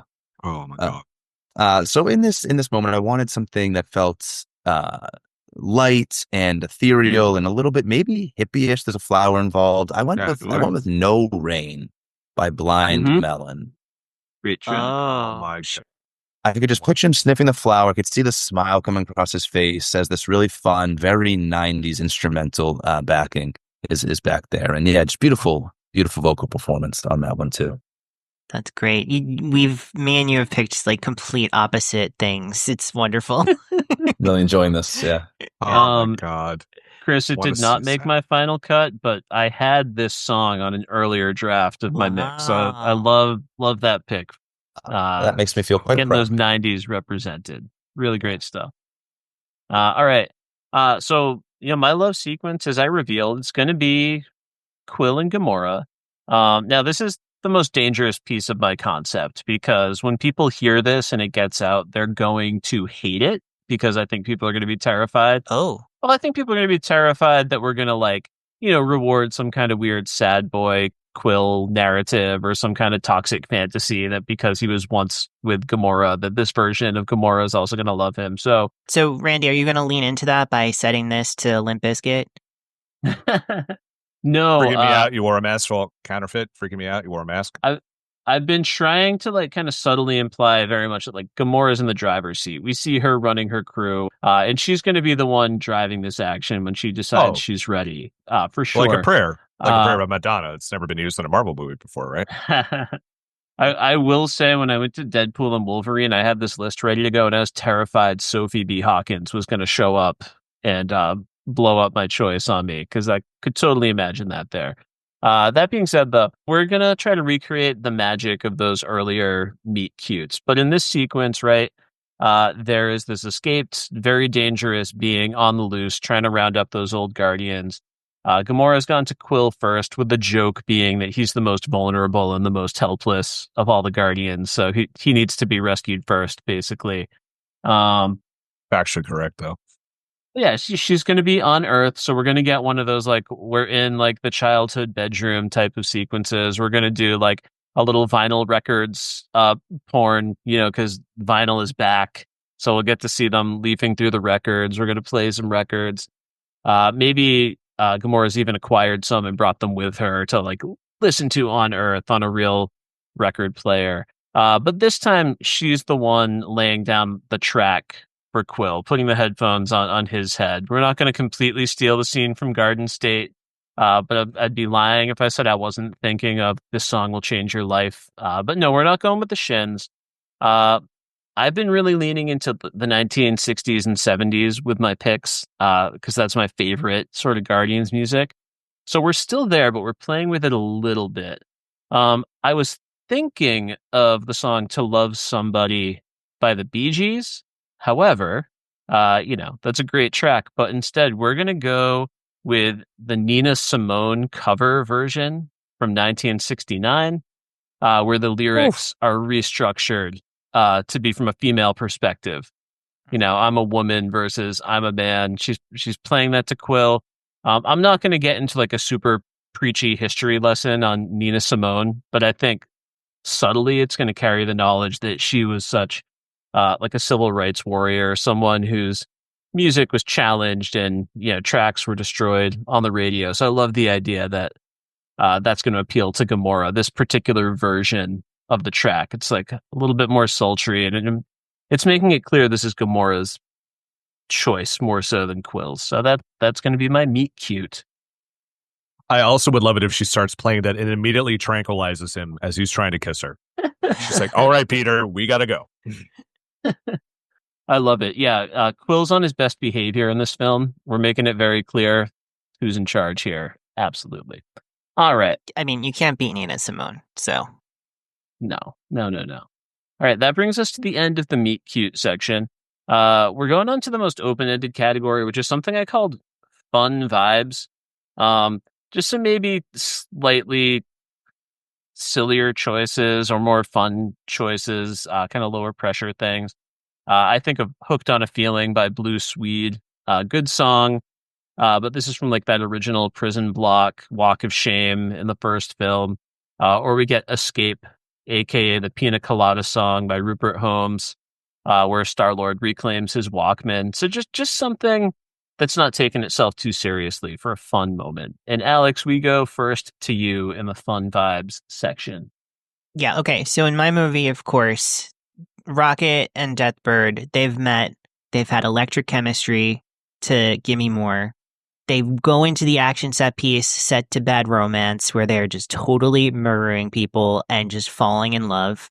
And then we go into fun vibes, right? And the fun vibes is them actually being connected and having like a montage of incredible moments where they're just like hanging out with people. They're getting to know each other. They're torturing Kraglin maybe a little bit just for fun, And what song are we doing that to? Well, if Bad Romance, Gimme More, that is a Deathbird vibe, right? I want to bring it back a little bit to the Guardians that we know for it to be on Rocket's turf. And the most 80s song that came out in the 2000s is The Darkness is I Believe in a Thing Called Love. That's the song we're going with. That's perfect. That's great. I was singing this quite recently. It's like, so the lyrics, of course, we have things like, it's very much like about falling in love for the first time. the touching you, touching me, right? We got the whole thing going on. It's really about like that kind of like, I can't believe how much I love being in the same space with you, right? But it's also, if you haven't heard this song, a super like loving send up to like 80s hair metal, basically. And it just is, and it could play really well in a montage that is both like earnest and ridiculous. And I really feel like that's the zone where these two characters are just like absolutely in love with each other. I love that so good. So good. Yeah, Alex, this was actually the very last song I cut from my list. It was on my list for a very long time throughout this process because I was trying to lean away from the 2000s because I couldn't find the songs that I felt right about. Because like Dog Days Are Over is such a like, yes, that would be on every single Zune ever made because that was such a great song. And I was trying to think of what else could rise to that level. And one of the songs that came to mind was I Believe in a Thing Called Love. I think I pictured it as more of like a final battle sequence, but it works anywhere in the film. And I love that. Yeah. All right, Kris, what do you have for some fun vibes for your film? Yeah. Okay. So, this is a moment where the team has arrived back home on nowhere after their journey. They're coming back victorious. They've got a ton of new refugees, new citizens to add to the community, which is a big deal on nowhere. Folks are stoked to welcome these new people in. It's a hero's welcome. I wanted to go with a moment here, which is actually an homage to one of my favorite movies, specifically because of how it uses music, anachronistic music in this case, diegetically. Who here has seen A Knight's Tale with Heath Ledger? Parts, most of it. Phenomenal film. When they return to London, we get The Boys Are Back in Town by Thin Lizzy. Really, really great, fun vibes, and that's what I want. I want a hero's welcome. Our guardians are coming off the ship. Nebula's back home. She hasn't left in a long time, so having her back is a big deal. And folks are stoked. It is good vibes all around. Hugs and reunions, confetti in the streets. This will come crashing down. This moment is immediately cut off and abbreviated by the arrival of Tyrant. Okay. This is where Nebula is going to go on her. He'll leverage her as a weapon. She will do some damage. Galactus will come and withdraw Tyrant very quickly, and that will end. But Nebula's out of the picture. This is where she'll send herself off into exile after this, and the very, very fun moment will come crashing down around us. Love it. That's a great pick. And I think some of the younger generation won't even know the song, and I think they'll have fun with it. If they've never heard The Boys Are Back in Town, then they don't have any grown-ups who love them. I mean, that. Even if there's so many covers of it, Dropkick did a cover of it. A lot of bands covers it. All right. So for my fun vibes, all right, Gamora's made it to Earth. Reluctantly grabbed Quill. We've got to go take care of this. We'll get you back. So they're on whatever the craft is, and we get the hookup early in the movie because this is a casual thing, somewhat from Gamora's perspective. She has some feelings for Quill. But we know that she's comfortable. She's initiated this. We're coming in on the tail end of it, and we've got like my biggest dad rock song because we're gonna go with Journey. We're gonna go with Lovin', Touchin', Squeezin'. Which starts out very slow. I think it starts out slow, but it's just kind of a fun track. And as we get deeper into the song, it builds. We get some heavier, I think, like piano and things coming in. The voice gets more emotional singing the song. And the way we're going to explain this rising sort of energy on screen is this is the moment where they are finally rendezvousing with Rocket's Guardians a little bit earlier than anticipated. And Gamora is basically saying, fuck no, nobody can know about this. They will never let me live it down if they know that I hooked up with Quill. So she basically gets herself into like a space race with Rocket, like trying to evade the Guardians merely to hide this secret. When the song cuts out just a few sad tones at the end, I kind of envision she has, lost out to one of the best pilots in the galaxy. She's kind of dropped her head on the console in shame because she knows that the secret's going to be out and she's never going to hear the end of it. So my pick is, it's a little out of sequence, but there's like a whole bunch of reveals which will come in the next part of it, and the Guardians essentially have to get all the way across. Like, their ships are wrecked. There's no way they can get to save Nebula, who is found out what has happened. She's uncovered everything. They have to get to her, but because Nova has flown back to tell him, and he can't take the 6 or 7 people that are there back with him. So Beta Ray Bill keeps talking about his dog, and Quill is like, he's like, it's Cosmo is our dog. You do not disrespect Cosmo. He's the only dog for the ship. He's the only, and then finally Beta Ray Bill's like, if my dog was here, and Quill's like, God damn it. Well, okay, fine. What's your dog going to do for us? Well, big reveal is that Beta Ray Bill's best friend and dog is Lockjaw. And that's straight from the comics, Alex. So I'm not cheating. And he, of course, if you don't know who Lockjaw is, he's this big bulldog who is owned by the Inhumans, or he also is with Miss Marvel and other characters, but he can teleport. And in the comics, he teleports them to where he needs to go.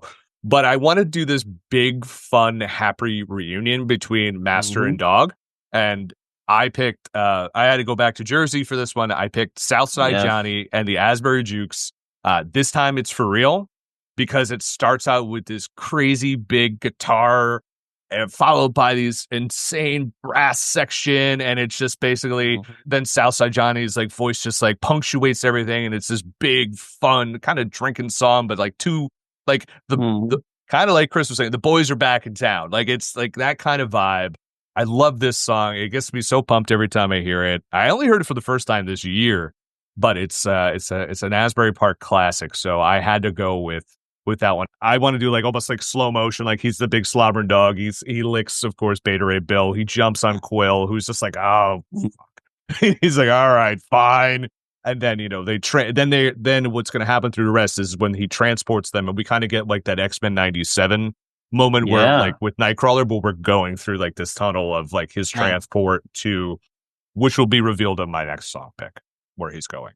Yeah, I'd never heard that one before, but it hit me right away with what I can only call the Guardians vibes. Like, it had the sound. All right, folks, we are moving on next to a visual set piece.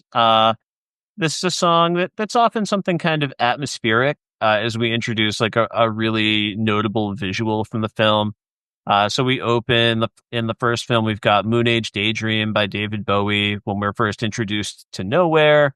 In Guardians 2, we get My Sweet Lord by George Harrison as we get our first view of Ego's planet, and we're still meant to believe it's just a place of beauty and not a place of death and horror.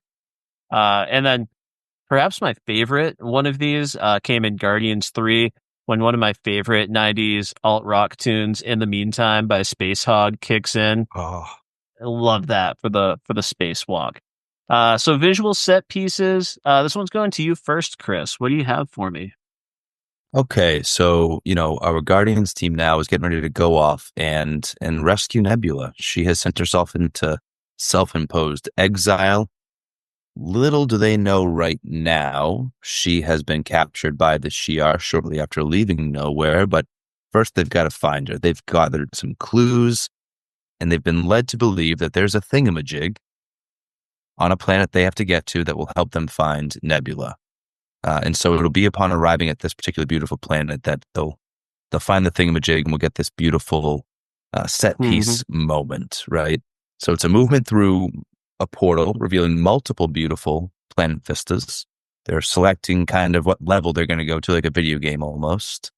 Maybe there'll be some not so beautiful ones for humor here. Whole poop planet, for instance. Nice. Just keep it Guardians. Yes. But then finally, it'll be like the most breathtaking of all will be where they're heading. It'll be this sort of near, like, picture a heavenly garden, a sort of jungle, sort of garden, very lush and vibrant and full of life. The beautiful, like, glass pyramid in the background. And we're going to get Africa by Toto as our Guardians make their way through this environment towards said glass pyramid. Unfortunately, as they go through this sort of Indiana Jones puzzle solving tomb type moment, they're going to wreck this entire beautiful glass structure. They're going to leave destruction in their wake, they will succeed in getting the thingamajig they need for Nebula's sake, and no one will be hurt, but they will destroy this beautiful place around them. Authorities will shame them. Maybe it's the Nova Corps. They'll be sort of told that they're not the kinds of people that anybody wants helping in the galaxy. They'll feel great shame, and they'll be banished from this particular planet forever. Yes. I would love it if it's the same crystal structure from Thor: Love and Thunder, and it's that they rebuilt it, and they're like, listen, they're like, we didn't bring Thor, it's fine, and then they bring it, they're like, fuck out of here. Yeah, that's writer's room stuff right there, Bill. I like that. I try. Or it could be Weezer. I want to pick Weezer. It was too new. I actually wanted to pick the Weezer cover. I love the Weezer cover. They play with some of the instrumentation a little bit differently. Some of the synth is different, but can't go wrong with the classic. Yeah, it's a phenomenal choice. Moving on to my visual set piece. Kris, you just mentioned the writer's room. I think I'm going to have to work with some artists in the writer's room as well on this one. I've been doing a lot of 60s and 70s inspired stuff. The outlier is Sophie B. Hawkins. Damn, I wish I was your lover. But that was also setting Quill apart from Gamora's really great taste in music, etc. They've now been caught having had this hookup, and Gamora is ashamed because she loves the music. This is the Gamora we met in Guardians 3, who's like singing "I'm Always Chasing Rainbows" by Alice Cooper while she's on the toilet, just like loves music, and now her cool vibe has been shattered. And we've got some kind of scene where we've got to infiltrate some kind of holding or ship or base of this nameless villain that we freed earlier in the film. I know it's going to be something, some kind of structure that's really like industrial kind of vibes. You're going to get some gears, due to another podcasting thing. I've got like the Borg ship from Star Trek on my mind, like something with some light vibes of that.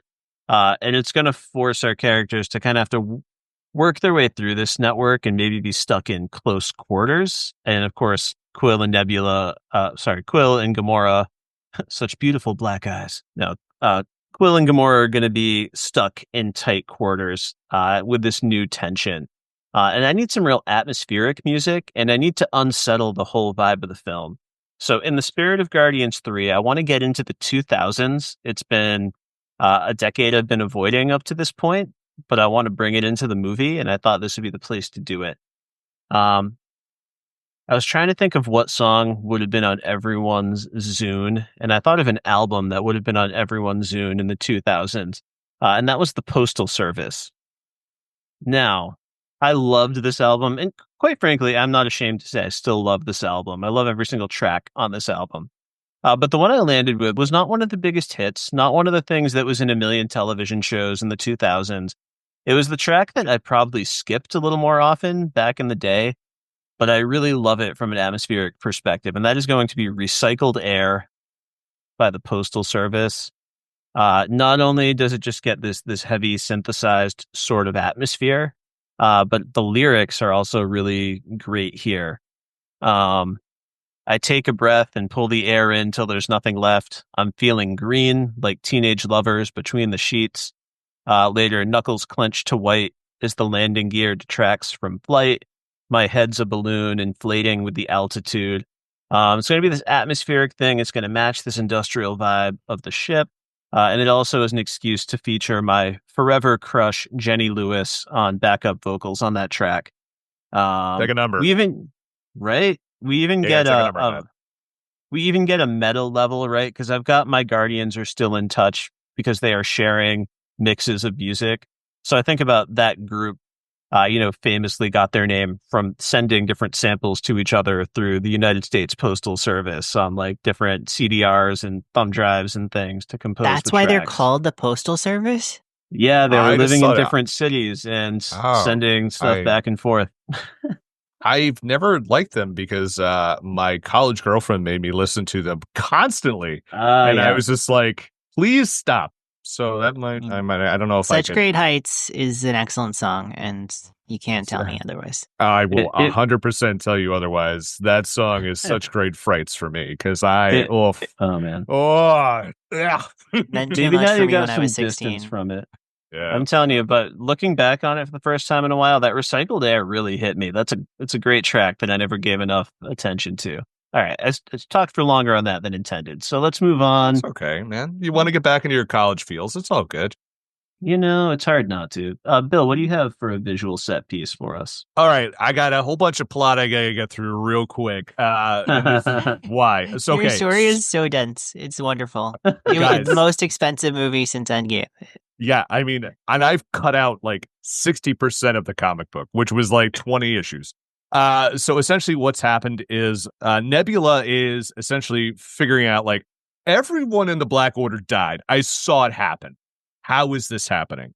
Well, long story short, her film noir part of the film takes her and finds out there is a death cult out there that is, stop me if you've heard this before, really, really, really religious and conservative and hateful and just doesn't like anything in the universe now. It's just lost its vibe and they want to make it great again. So it's that's why it's sci-fi, because that couldn't possibly exist in real life. never, ever fucking happen. Wait, isn't that The Mandalorian season 3? Yeah, but I'm going to make it good.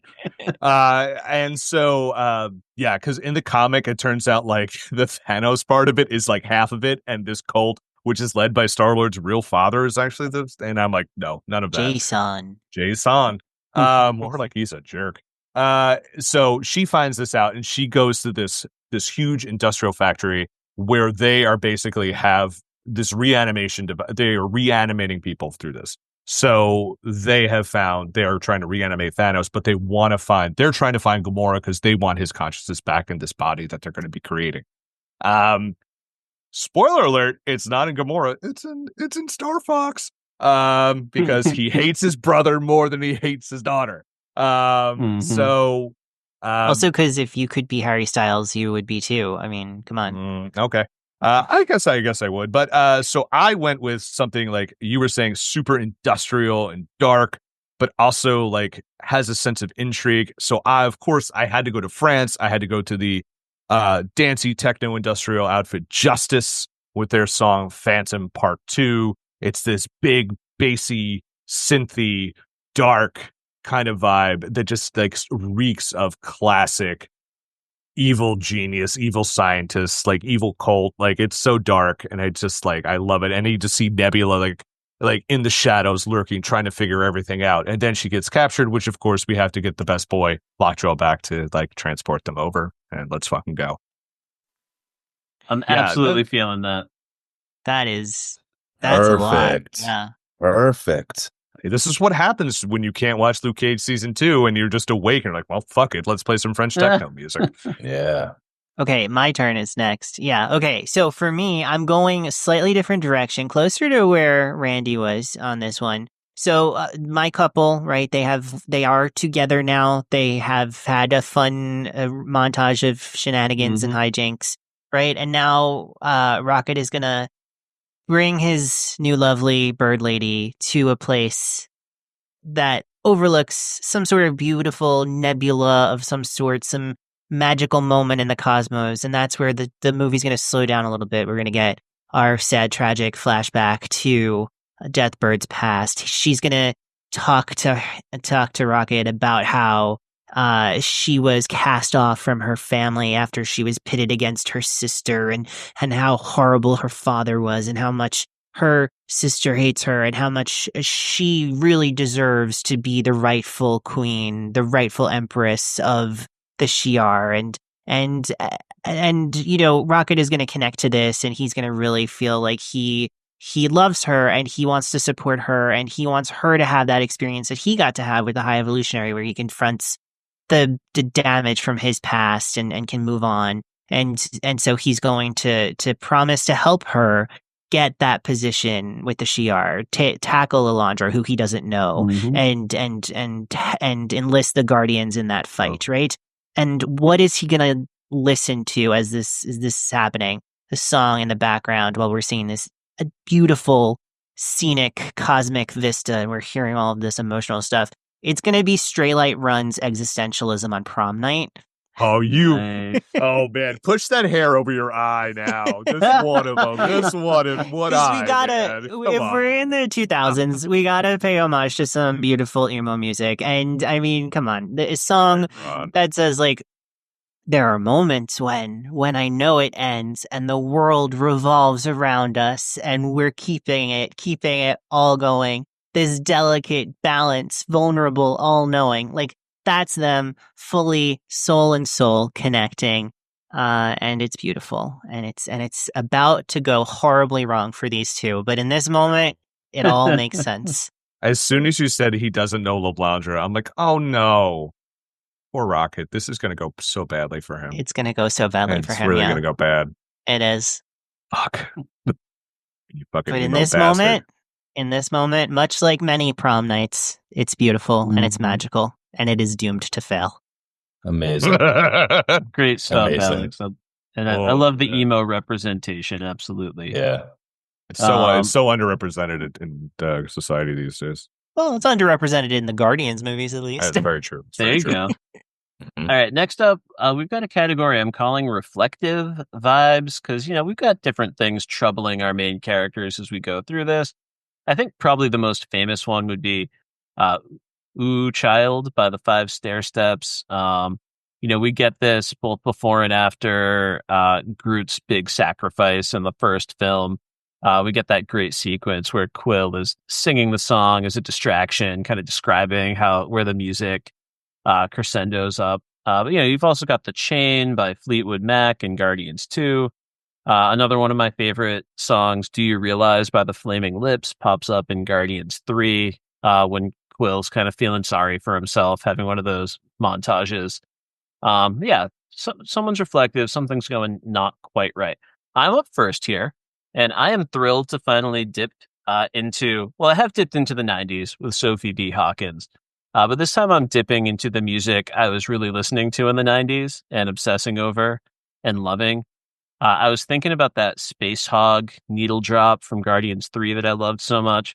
And I was like, I need a 90s alt track that hits that hard, that captures the drama, that can capture both the pain of our separated Guardians and like the joy of them coming together to overcome something. And I'm absolutely thrilled to go with the Smashing Pumpkins, Tonight, as my reflective vibe song. Not only do you get that 90s alt rock, but you've got those heavy, heavy strings coming in, adding that extra layer of gravitas to the entire proceeding. This is probably even going to pop up in the second trailer leading up to my film. The first time we'll go with my little deep dive drop. But in the second trailer, when we're getting a little bit closer, this is going to be the pump up song. And even the lyrics here really work for me. Believe that life can change, that you're not stuck in vain. We'll crucify the insincere tonight. We'll make things right. We'll feel it all tonight. And of course, believe in me as I believe in you. Because we've got both the smaller sort of couple finding a healthy footing, and also just a nice moment of our family temporarily reuniting. We're not going to pull anyone out of their arcs from Guardians 3, but they're having this good excuse to get back together for a moment. And I'm really thrilled to have that song in my movie. Nice. That brings us to Bill, reflective vibes. Yeah, this is my part with Rocket, where we're going to have his reflective vibes because he is dying. Unfortunately, this is part of a big thing. He's dying, and Kraglin's taking care of him. It's a very Logan-y type thing. So he almost died in 3, and then you're just going to immediately kill him in 4? You monster! You monster! Holy shit! Well, we'll have to find out by the time the movie ends. But yeah, so he's dying. So I'm gonna have just a very reflective type of song, or kind of a hangover song too. It's "Dirty Old Town" by the Pogues. One of the all times from my dad's favorite record title of all time, Rum, Sodomy, and the Lash. It is Shane McGowan in his horribly, horribly out of tune voice that is so soulful and so wonderful, singing about this dirty old town. And it's just thinking it's just the end of the night bar song, just remembering the old times, the good times, maybe even the good times that were 20 minutes ago, but now the lights are on and fuck, I just regret everything I've just done. But it's Rocket really reflecting on a lot of stuff, and why he left. And the big thing within the film is, I didn't want to spoil it right away. It's like he's left the Guardians, and Quill and Groot, they're all really upset that their friend left and didn't tell him why. Because we thought, hey, everything was cool. And that's why Gamora has been the one who's been protecting him. That's why she took a shot at them. She's been protecting him. And so he's on this other planet, and he's just dying and just remembering his times, and he's missing a lot of stuff. So you get some montages from the other movies happening during this scene as well. But yeah, Dirty Old Town, man, oof, that one hits you home if you're an Irishman. Bill, I love that. This is my favorite song to play on my harmonica. Randy may not know this. He witnessed me one night during our meet cute we told you about earlier. I busted out my harmonica, and Randy may not know, that's the song that I played that evening. Man, great tune. You know, in Equilibrium, when Christian Bale just has like the guns like sort of spring out of his sleeve into his hand. Yes. I was just walking, having a conversation with Kris, and that is how he deployed his harmonica with no warning and just started playing out of nowhere. Yeah, that's the only way a dude playing harmonica.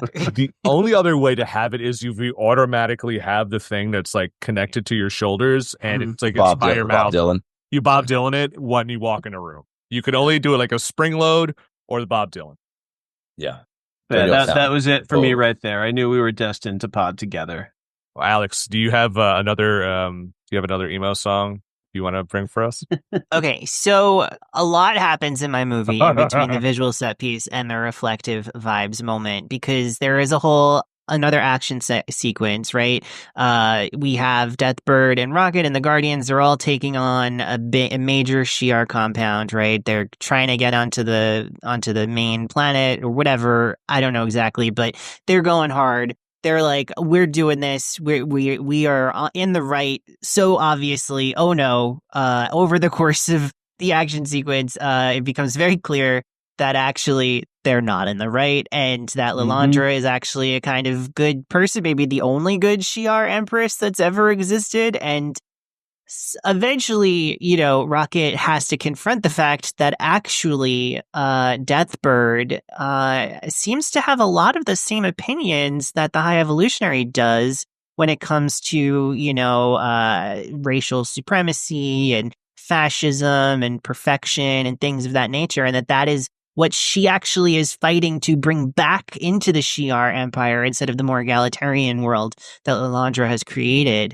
And he is heartbroken by this because he feels so connected to her. And he's like, no, you need to be able to see that that's the wrong path. But she doesn't see that. And so she and he break up. And then we get the Reflective Vibes song from Simple Plan called Addicted. Shut up. Shut up. Just shut up. Here's the thing. Plan. It's it's emo. It's like super emo, yes. But how could you have lyrics like this and not put it in a Guardians movie? He's like, since the day I met you, and after all we've been through, still a dick. I'm addicted to you, right? That's Guardians through and through, right? Guardians. It is.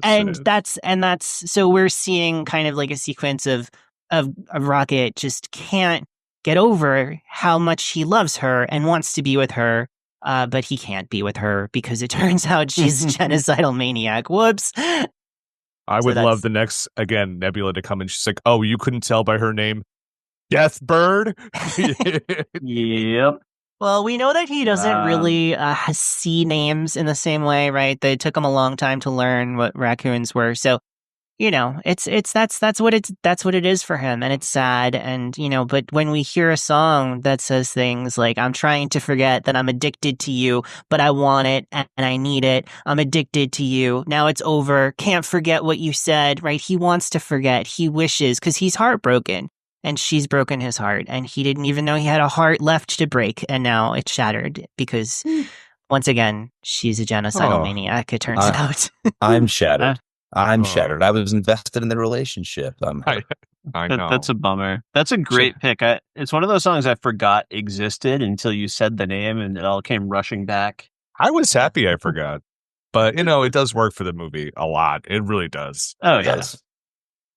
All right, Kris, bring home the Reflective Vibes section, please. Okay. So, this will be right after that visual set piece moment. Our Guardians have just really messed up. They were doing the right thing. but they did it in Guardians fashion. So they've been shamed by the authorities. The Nova Corps told them to sort of cease and desist. Nobody wants your help. Just go back to your little hole of your corner of the galaxy, right? In fact, the Shi'ar Empire are on the up and up, according to the Nova Corps. They're a diplomatically established sovereign nation. Everything they do is on the up and up. So just get out of here.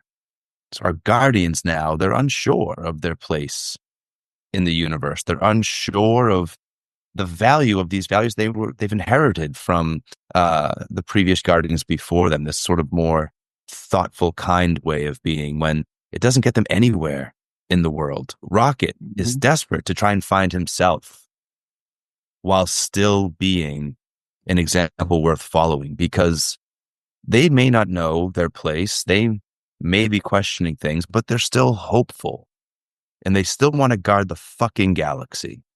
So I was looking for a song that would bring some of that angst, that existential teen angst, while also remaining a little bit rebelliously hopeful in the face of it. So I went with Anthem Part 2 by Blink-182. Nice. Yeah, I mean, I'll read some lyrics here, right? It opens with, everything has fallen to pieces. Earth is dying. Help me, Jesus. We need guidance. We've been misled. Young and hostile, but not stupid. And the chorus is, we really need to see this through. We never wanted to be abused. We'll never give up. It's no use. If we're fucked up, you're to blame. So when I have my Guardians looking for themselves, ready to get back out there and save the goddamn galaxy despite what anybody else might want from them, this was the song I wanted. That's a good one, man. I'm so glad that you picked a Blink-182 song, because spoiler alert, I didn't get it into my draft, and I wanted it, and I needed it, but I didn't get there.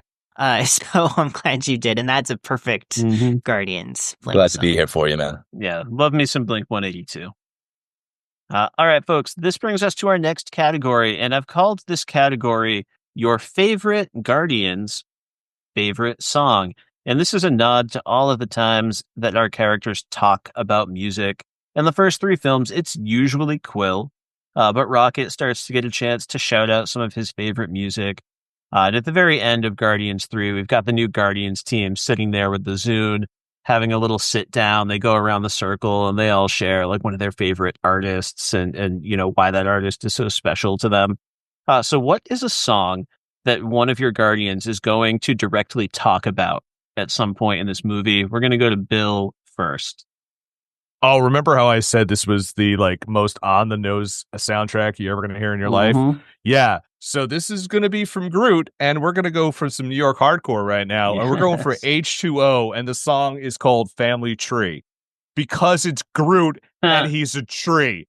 So yeah, the whole beginning is no roots. Notes. Don't forget your roots. Don't forget your roots. He talks about I was thinking about the good old times and the people who helped me survive. Now, who the hell knows where I'd be without the branches of my family tree? I was thinking about the friends who cared and all the times that we shared. If I had the strength to be what I could be, love and respect to the branches of my tree. Yeah, he's a fucking tree, and he's talking about it in the most direct metaphor humanly possible or crudely possible.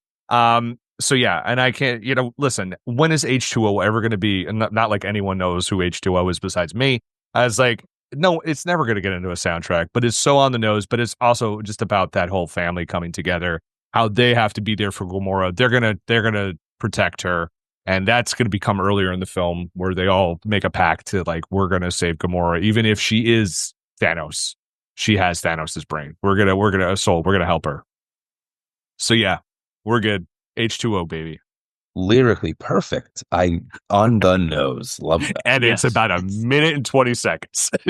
Incredible stuff. Just perfect. Right now, in the movie, obviously, Rocket has ended things with Deathbird, right?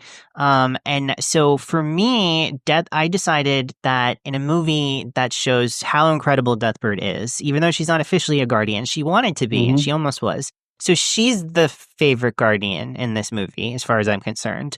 And this song is about her experience having just recently been broken up with.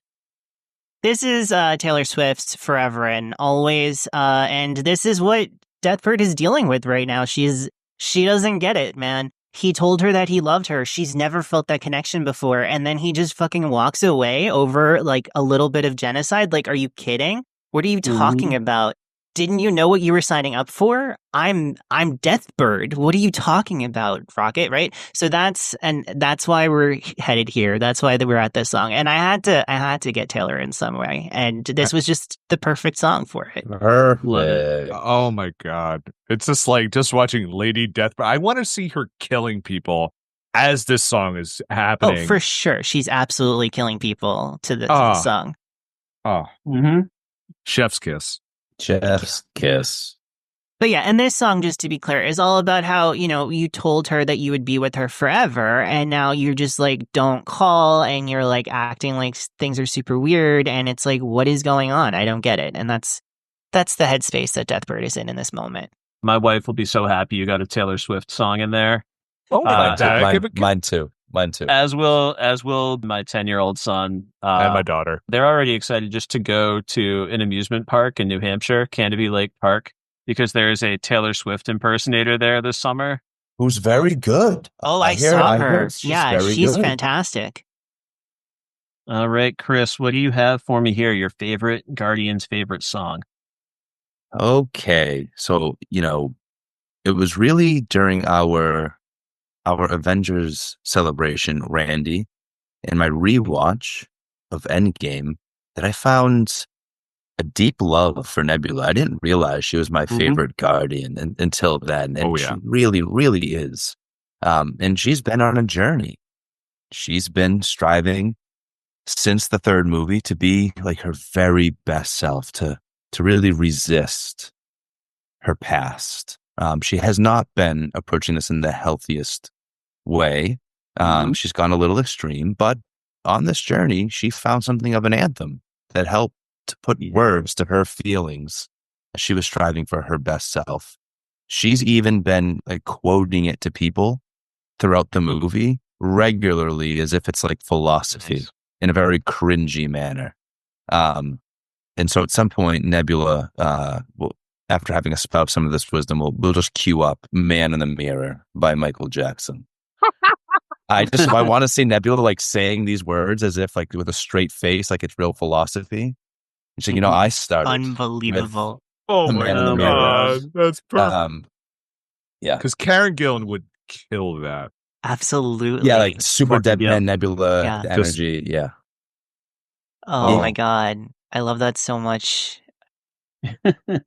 I would love it if there's and in the credits there's an outtake where she is doing her very robotic dancing to that song by herself. No one else is there. This is her just getting hyped for a battle. I would fucking love that. Yeah. So for mine, I also went with Nebula, also my favorite Guardian. As you may have noticed, she hasn't been a big part of my film concept up to this point, but we do have to get the whole band back together. So at some point, this journey is going to bring us to nowhere. We know that Nebula is trying to take care of things over there. And I was trying to get some 1980s representation in here. And I love a new wavy kind of vibe. But I didn't want to go with like any of the hits that everyone's heard a zillion times.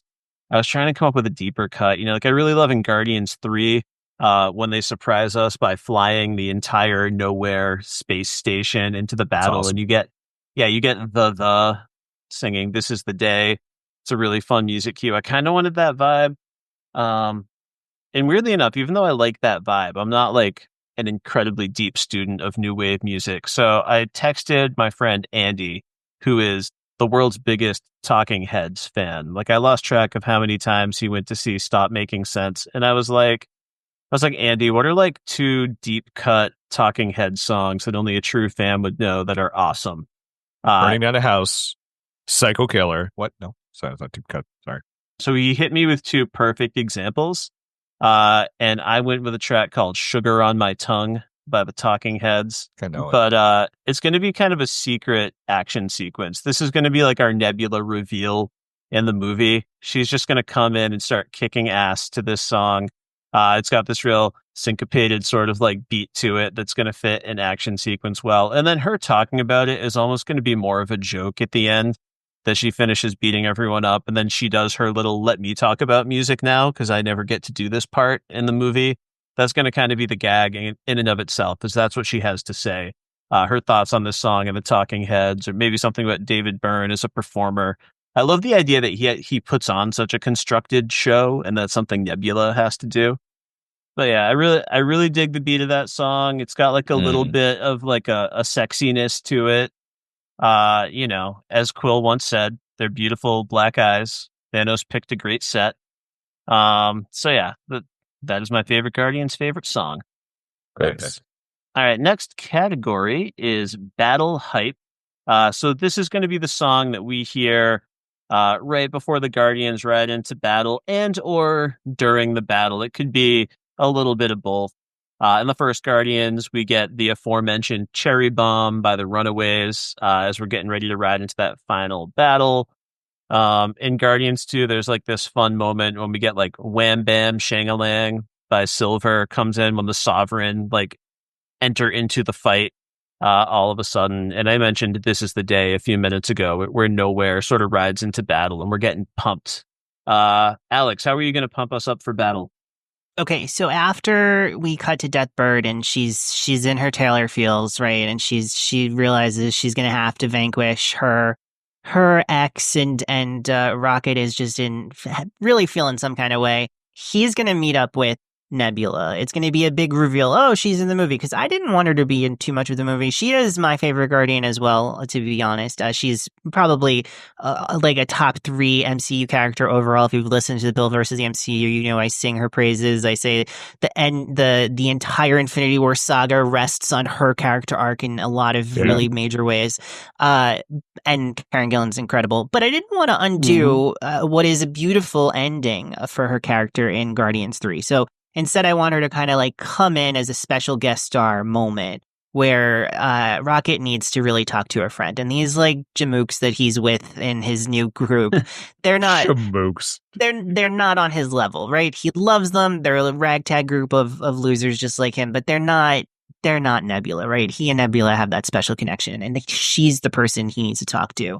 And he talks through his feelings with her, and he realizes she helps him realize that they gotta take Deathbird out, and hopefully it doesn't mean that she dies. Maybe there's a chance for her to find her way back, but for the sake of the galaxy, they gotta take her out, right? They gotta team up with Alondra and get her. The goal is behind bars, right, for all of her various war crimes, but maybe if something worse comes to her, that's what has to happen. And so now they're all getting ready for this big moment, and I'm gonna put the hair in front of my eyes a little bit more. Yeah. Oh, he's so tired. He would never do this if he wasn't sleepy. I can tell you that. Because we're going full emo, and we're going My Chemical Romance, and we're going I'm Not Okay. Because come on, guys, this is the most hyped up emo song that exists. It's all about being brokenhearted and just being like just like teenage angst to 11, and that's exactly how they're all feeling. Deathbird's feeling it,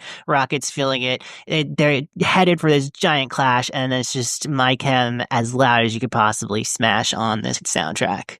Oh, they're on the Black Parade, brother. Watch out. Yeah. Yeah, my wife is definitely going to be voting for your soundtrack, Alex. Yeah, because she has good taste in music, obviously. And it's my turn to celebrate you for including My Chem, because I also I was going to use Black Parade. I'm grateful they made it to somebody's list. Excellent. Nice. Listen, my father once took me to the city as well. I get it. It's a great song. Totally. All right, Kris, what do you have for your battle hype? Okay, so I mean, my Guardians team, they've come through this existential angst moment. They have decided to hell with authority. They used to hold up the Nova Corps as this gold standard of what rightness looked like in the galaxy. They wanted to emulate that with what they did. And all they heard these people concerned about when they got banished from that beautiful planet was like the cost of everything that got destroyed and how much revenue was going to be lost until they could rebuild.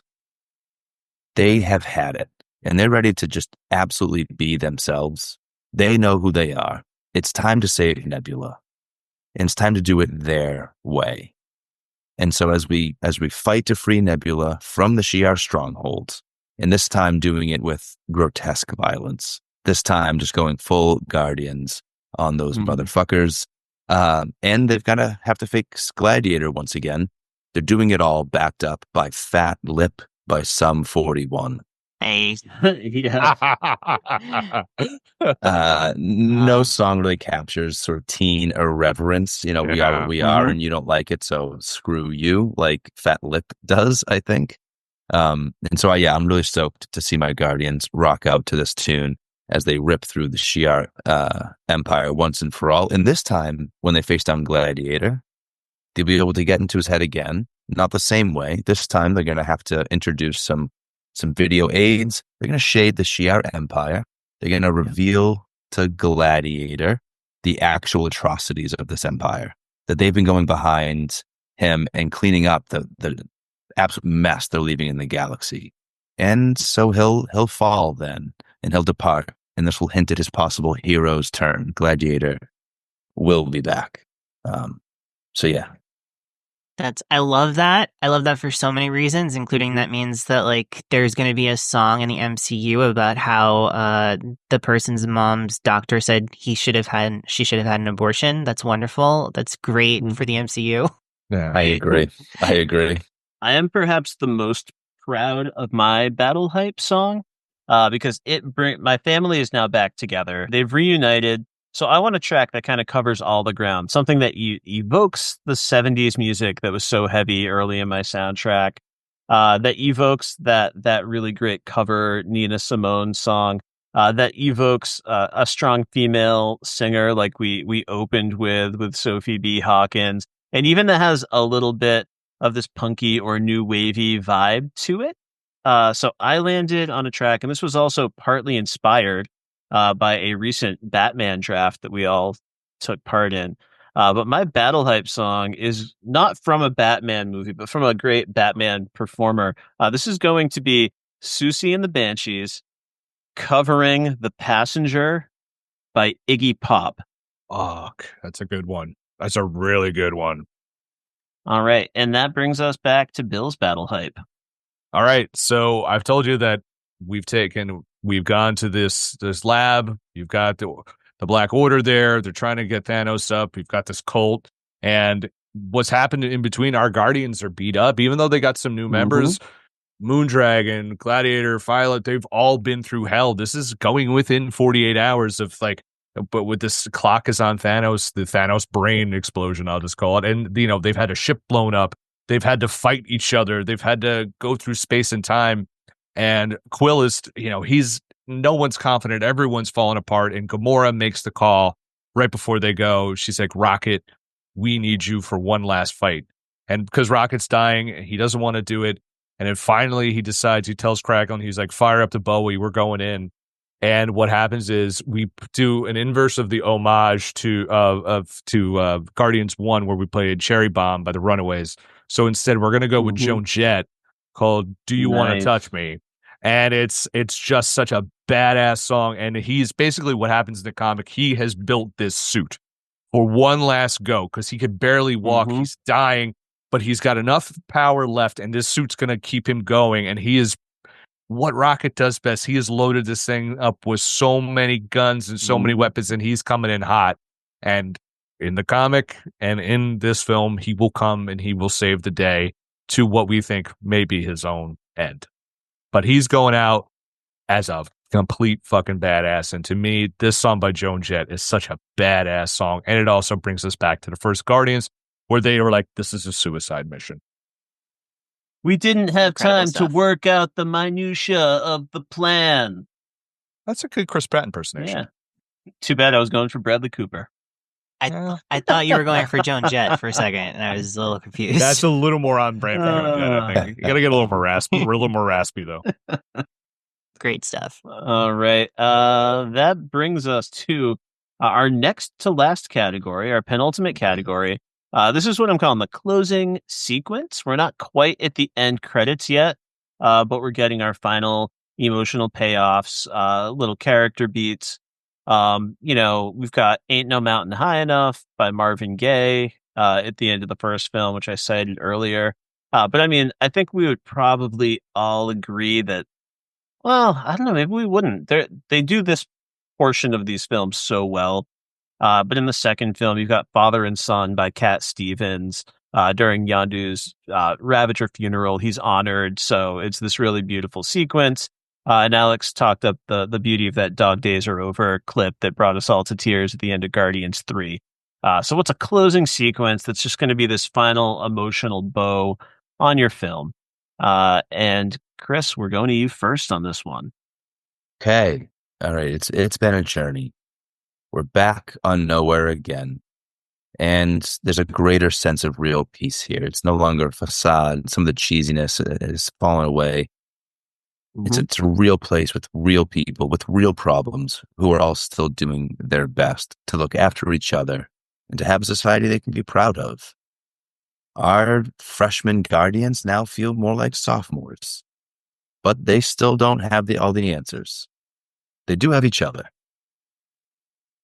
And so we're going to play Galileo by the Indigo Girls in this moment. Yeah. They're hopeful for a future to come, but they're still curious. They still have a lot of questions, still have a lot of growing up to do, especially our very young guardians. And so, yeah, I wanted to keep it within the 90s vibe. I wanted to bring back some girl power for this one. And yeah, this one reminds me of my mom. So I had to get it in here. Yeah, I'm into this. Oh, I knew you would be. Yeah.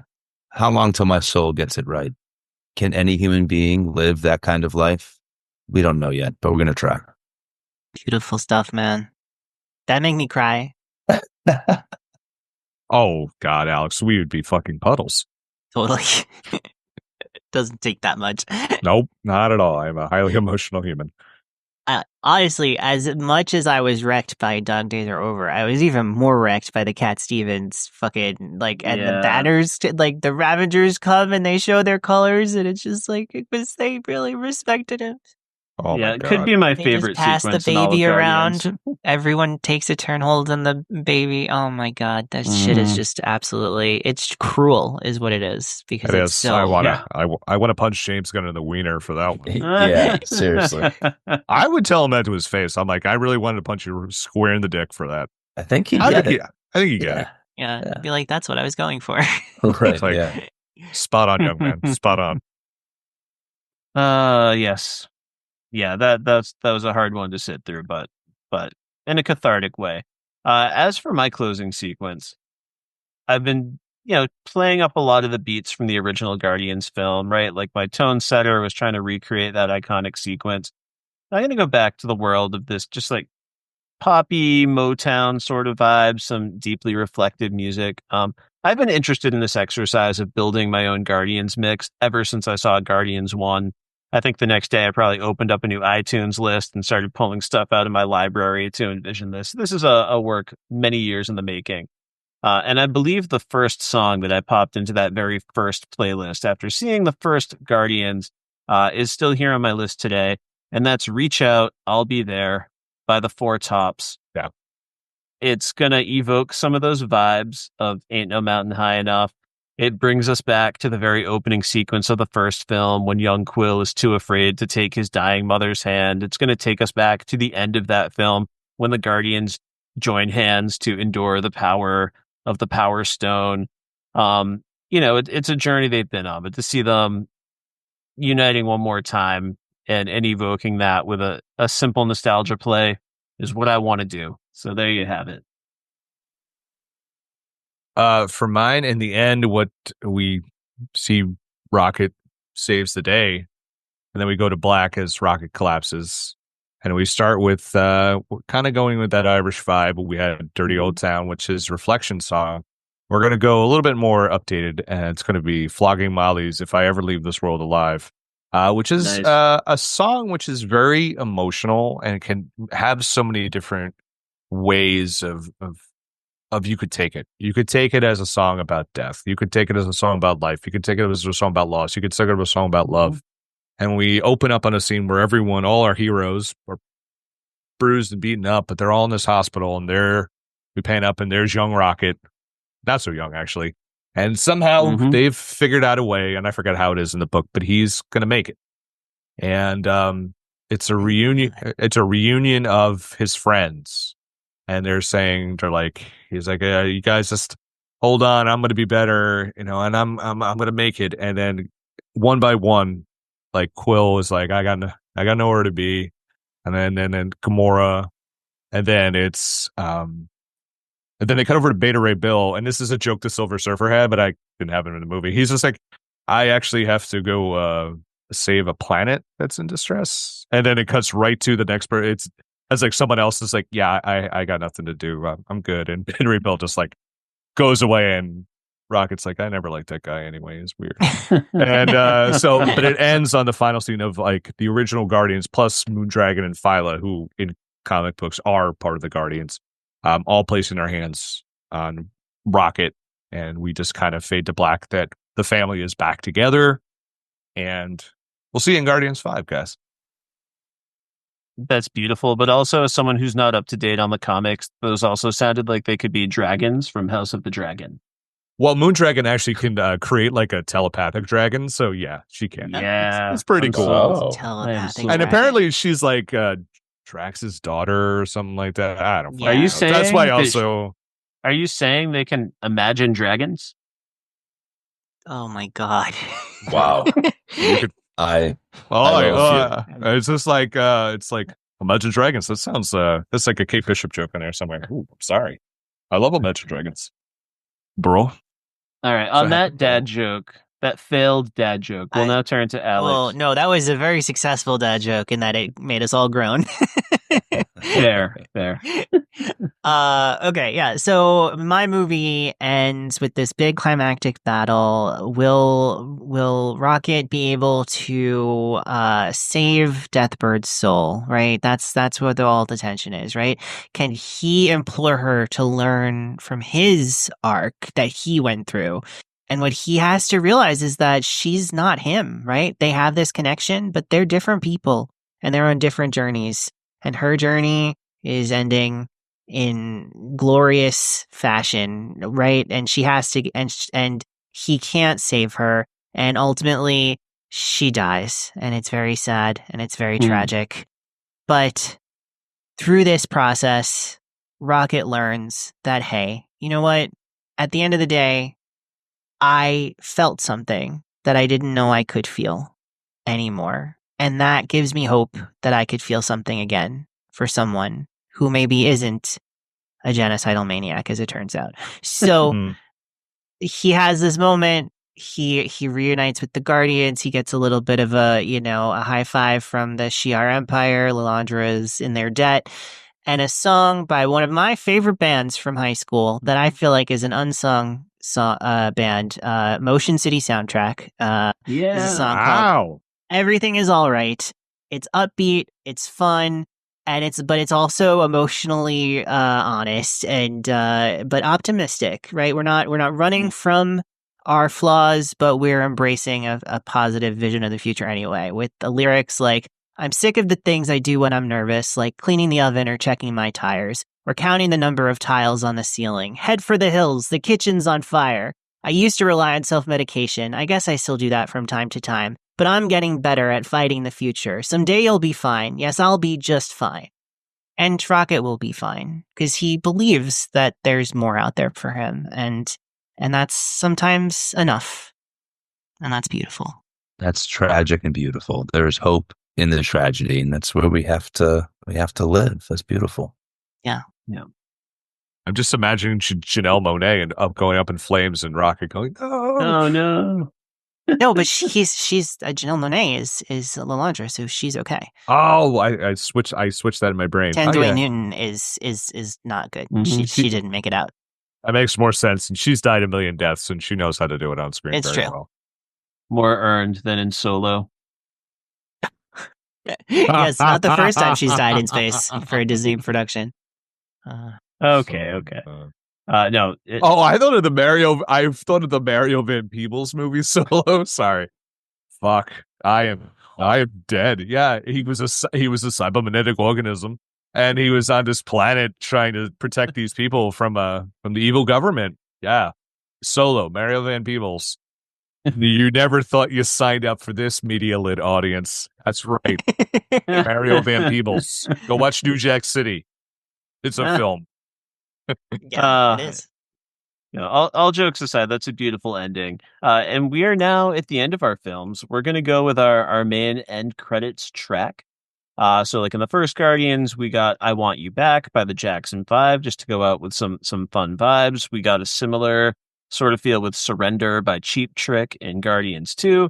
And Bill already mentioned "Badlands" by Bruce Springsteen popping up in the Guardians 3 credits with a slightly different, more reflective vibe as we said goodbye to that franchise forever until this podcast aired and changed the power structure of the MCU forever. But how are we going to end our films? And I guess it's my turn to go first. I'm going to go back to the roots of 70s pop. I'm going to go with "Precious and Few" by Climax.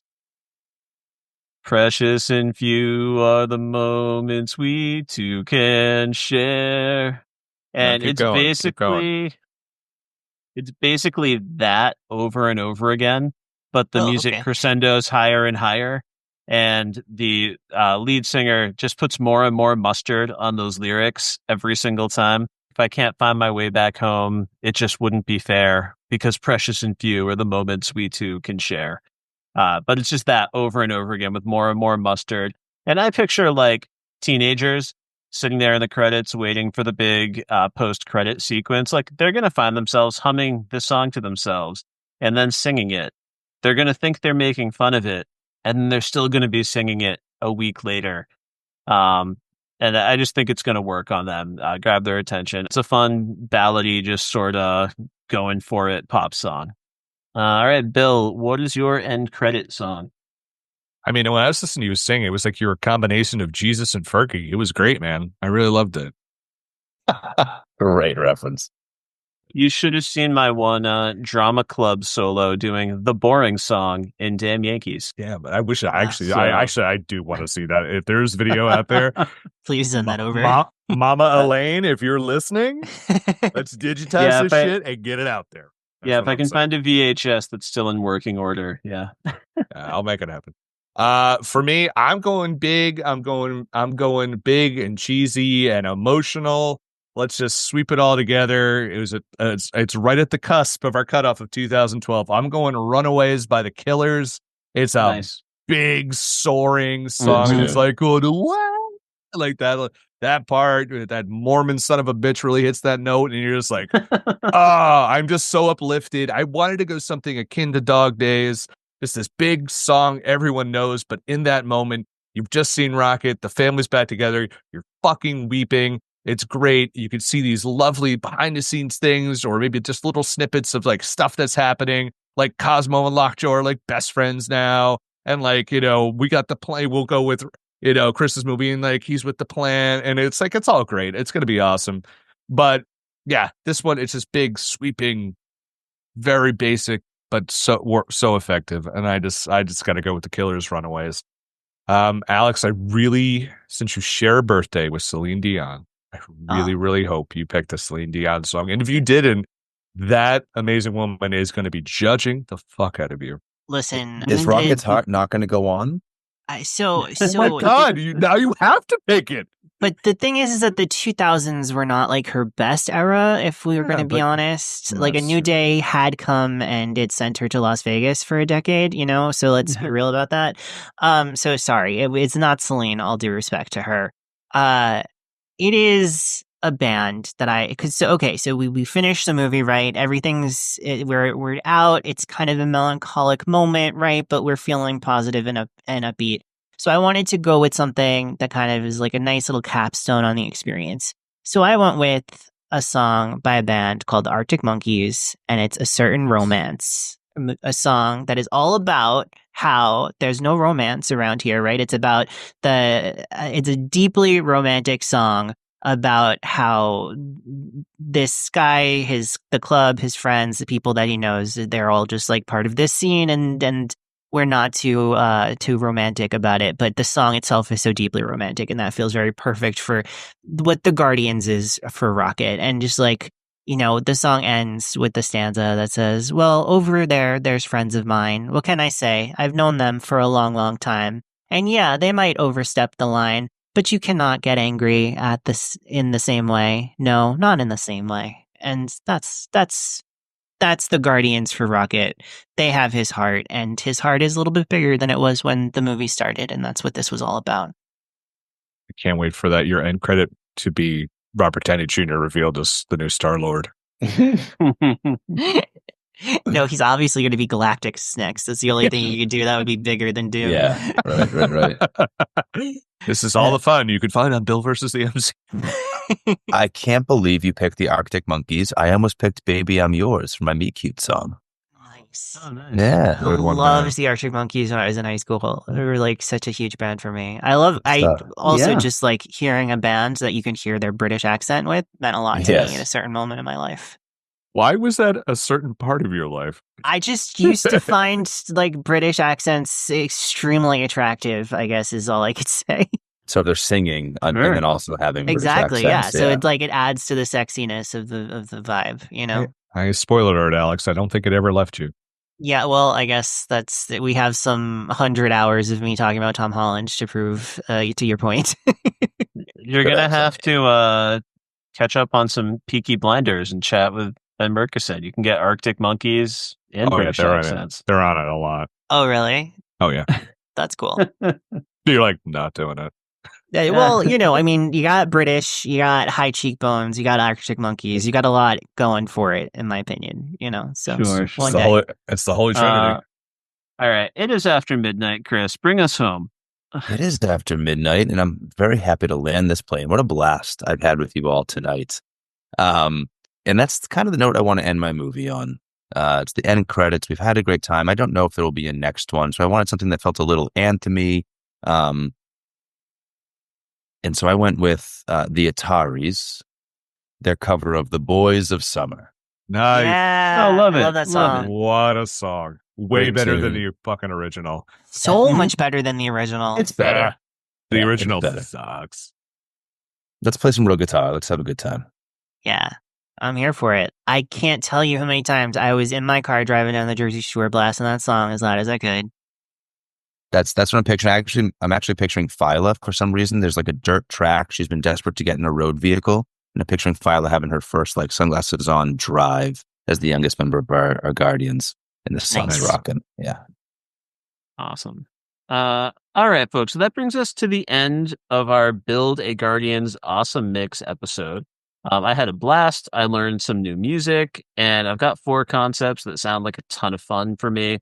I'm sure we'll all find ourselves like in a meeting before Kevin himself next week, pitching these in more detail. Can't wait for that opportunity. It's going to be a blast. Listen, I'll go get fucking coffee for Kevin if it's better than what the job I have right now is. Yeah, man, I'm in too. Kevin started getting coffee, and he ended up, ruling the world. So yeah, we're available. We're available. But I'm not saying I want to go on a coffee run with Kevin, which is an inside joke. You'll find out on Bill versus the MCU. Yeah, good to know. Yeah. Listen, I want to thank Bill and Alex for staying up late to go through this pretty elaborate process with us, and I had such a great time, and I hope you both enjoyed yourselves. Oh my God! I hope you'll come back, maybe for a shorter topic next time, or maybe you you're gave down me the for opportunity to give dramatic readings of my favorite songs from high school. So how could I turn you down? Yeah, I mean, I picked half the songs I grew up listening to, and it was just great. I had such a blast doing this, and like I dove back in a comic series I loved, songs I loved. Mm-hmm. I made Alex listen to fucking Rob Halford. It's great. Yep, it's a win-win. And I made you listen to Taylor Swift, so here we go. Listen, welcome to Every Day in My Car. Now, Kris, can you let our podlings know what we're gonna do with these lists now that we have them?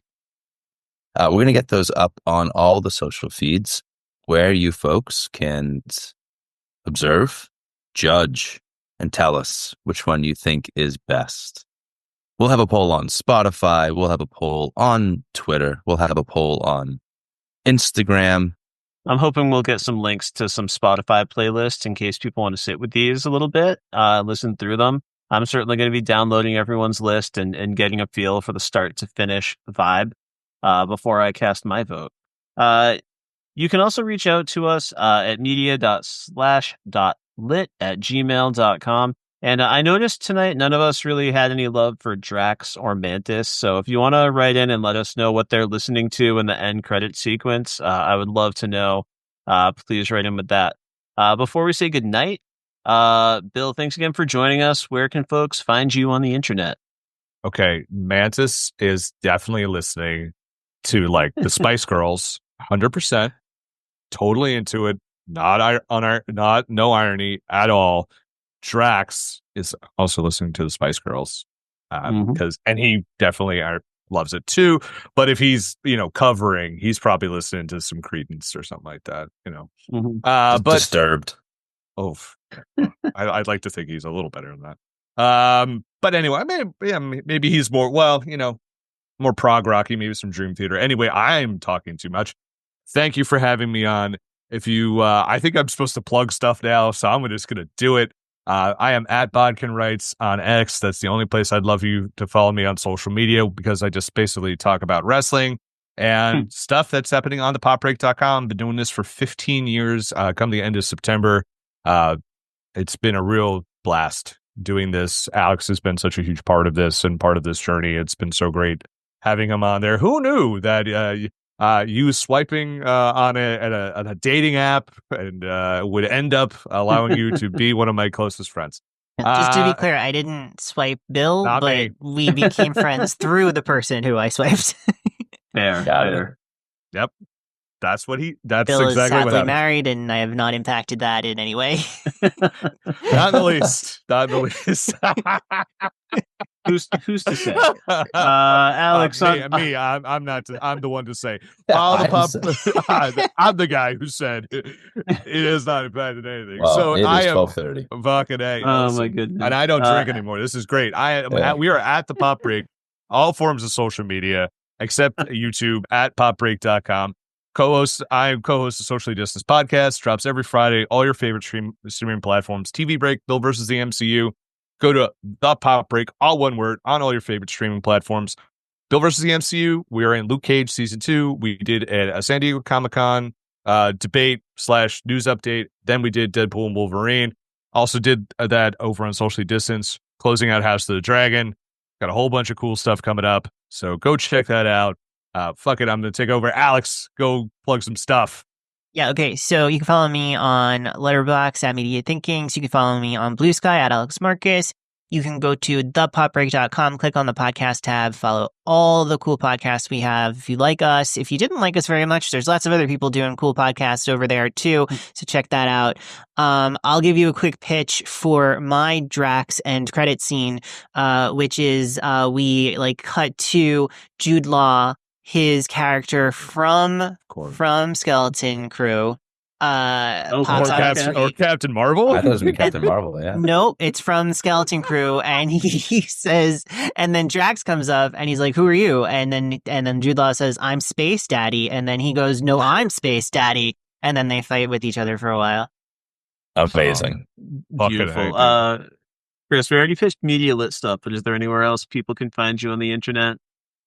Yeah, I mean, if folks really wanna, they can follow me on Instagram. I do lots of Media Lit stuff there. Other podcast things get announced. I'm an actor and a voice actor. You can find all that fun stuff there, as well as a bunch of dad content.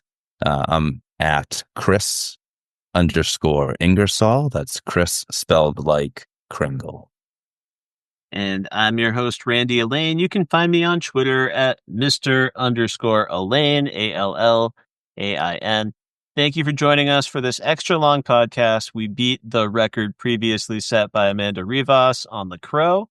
And it was worth it. Suck it, Have Amanda. a good night. Have a good night, and we will see you next time.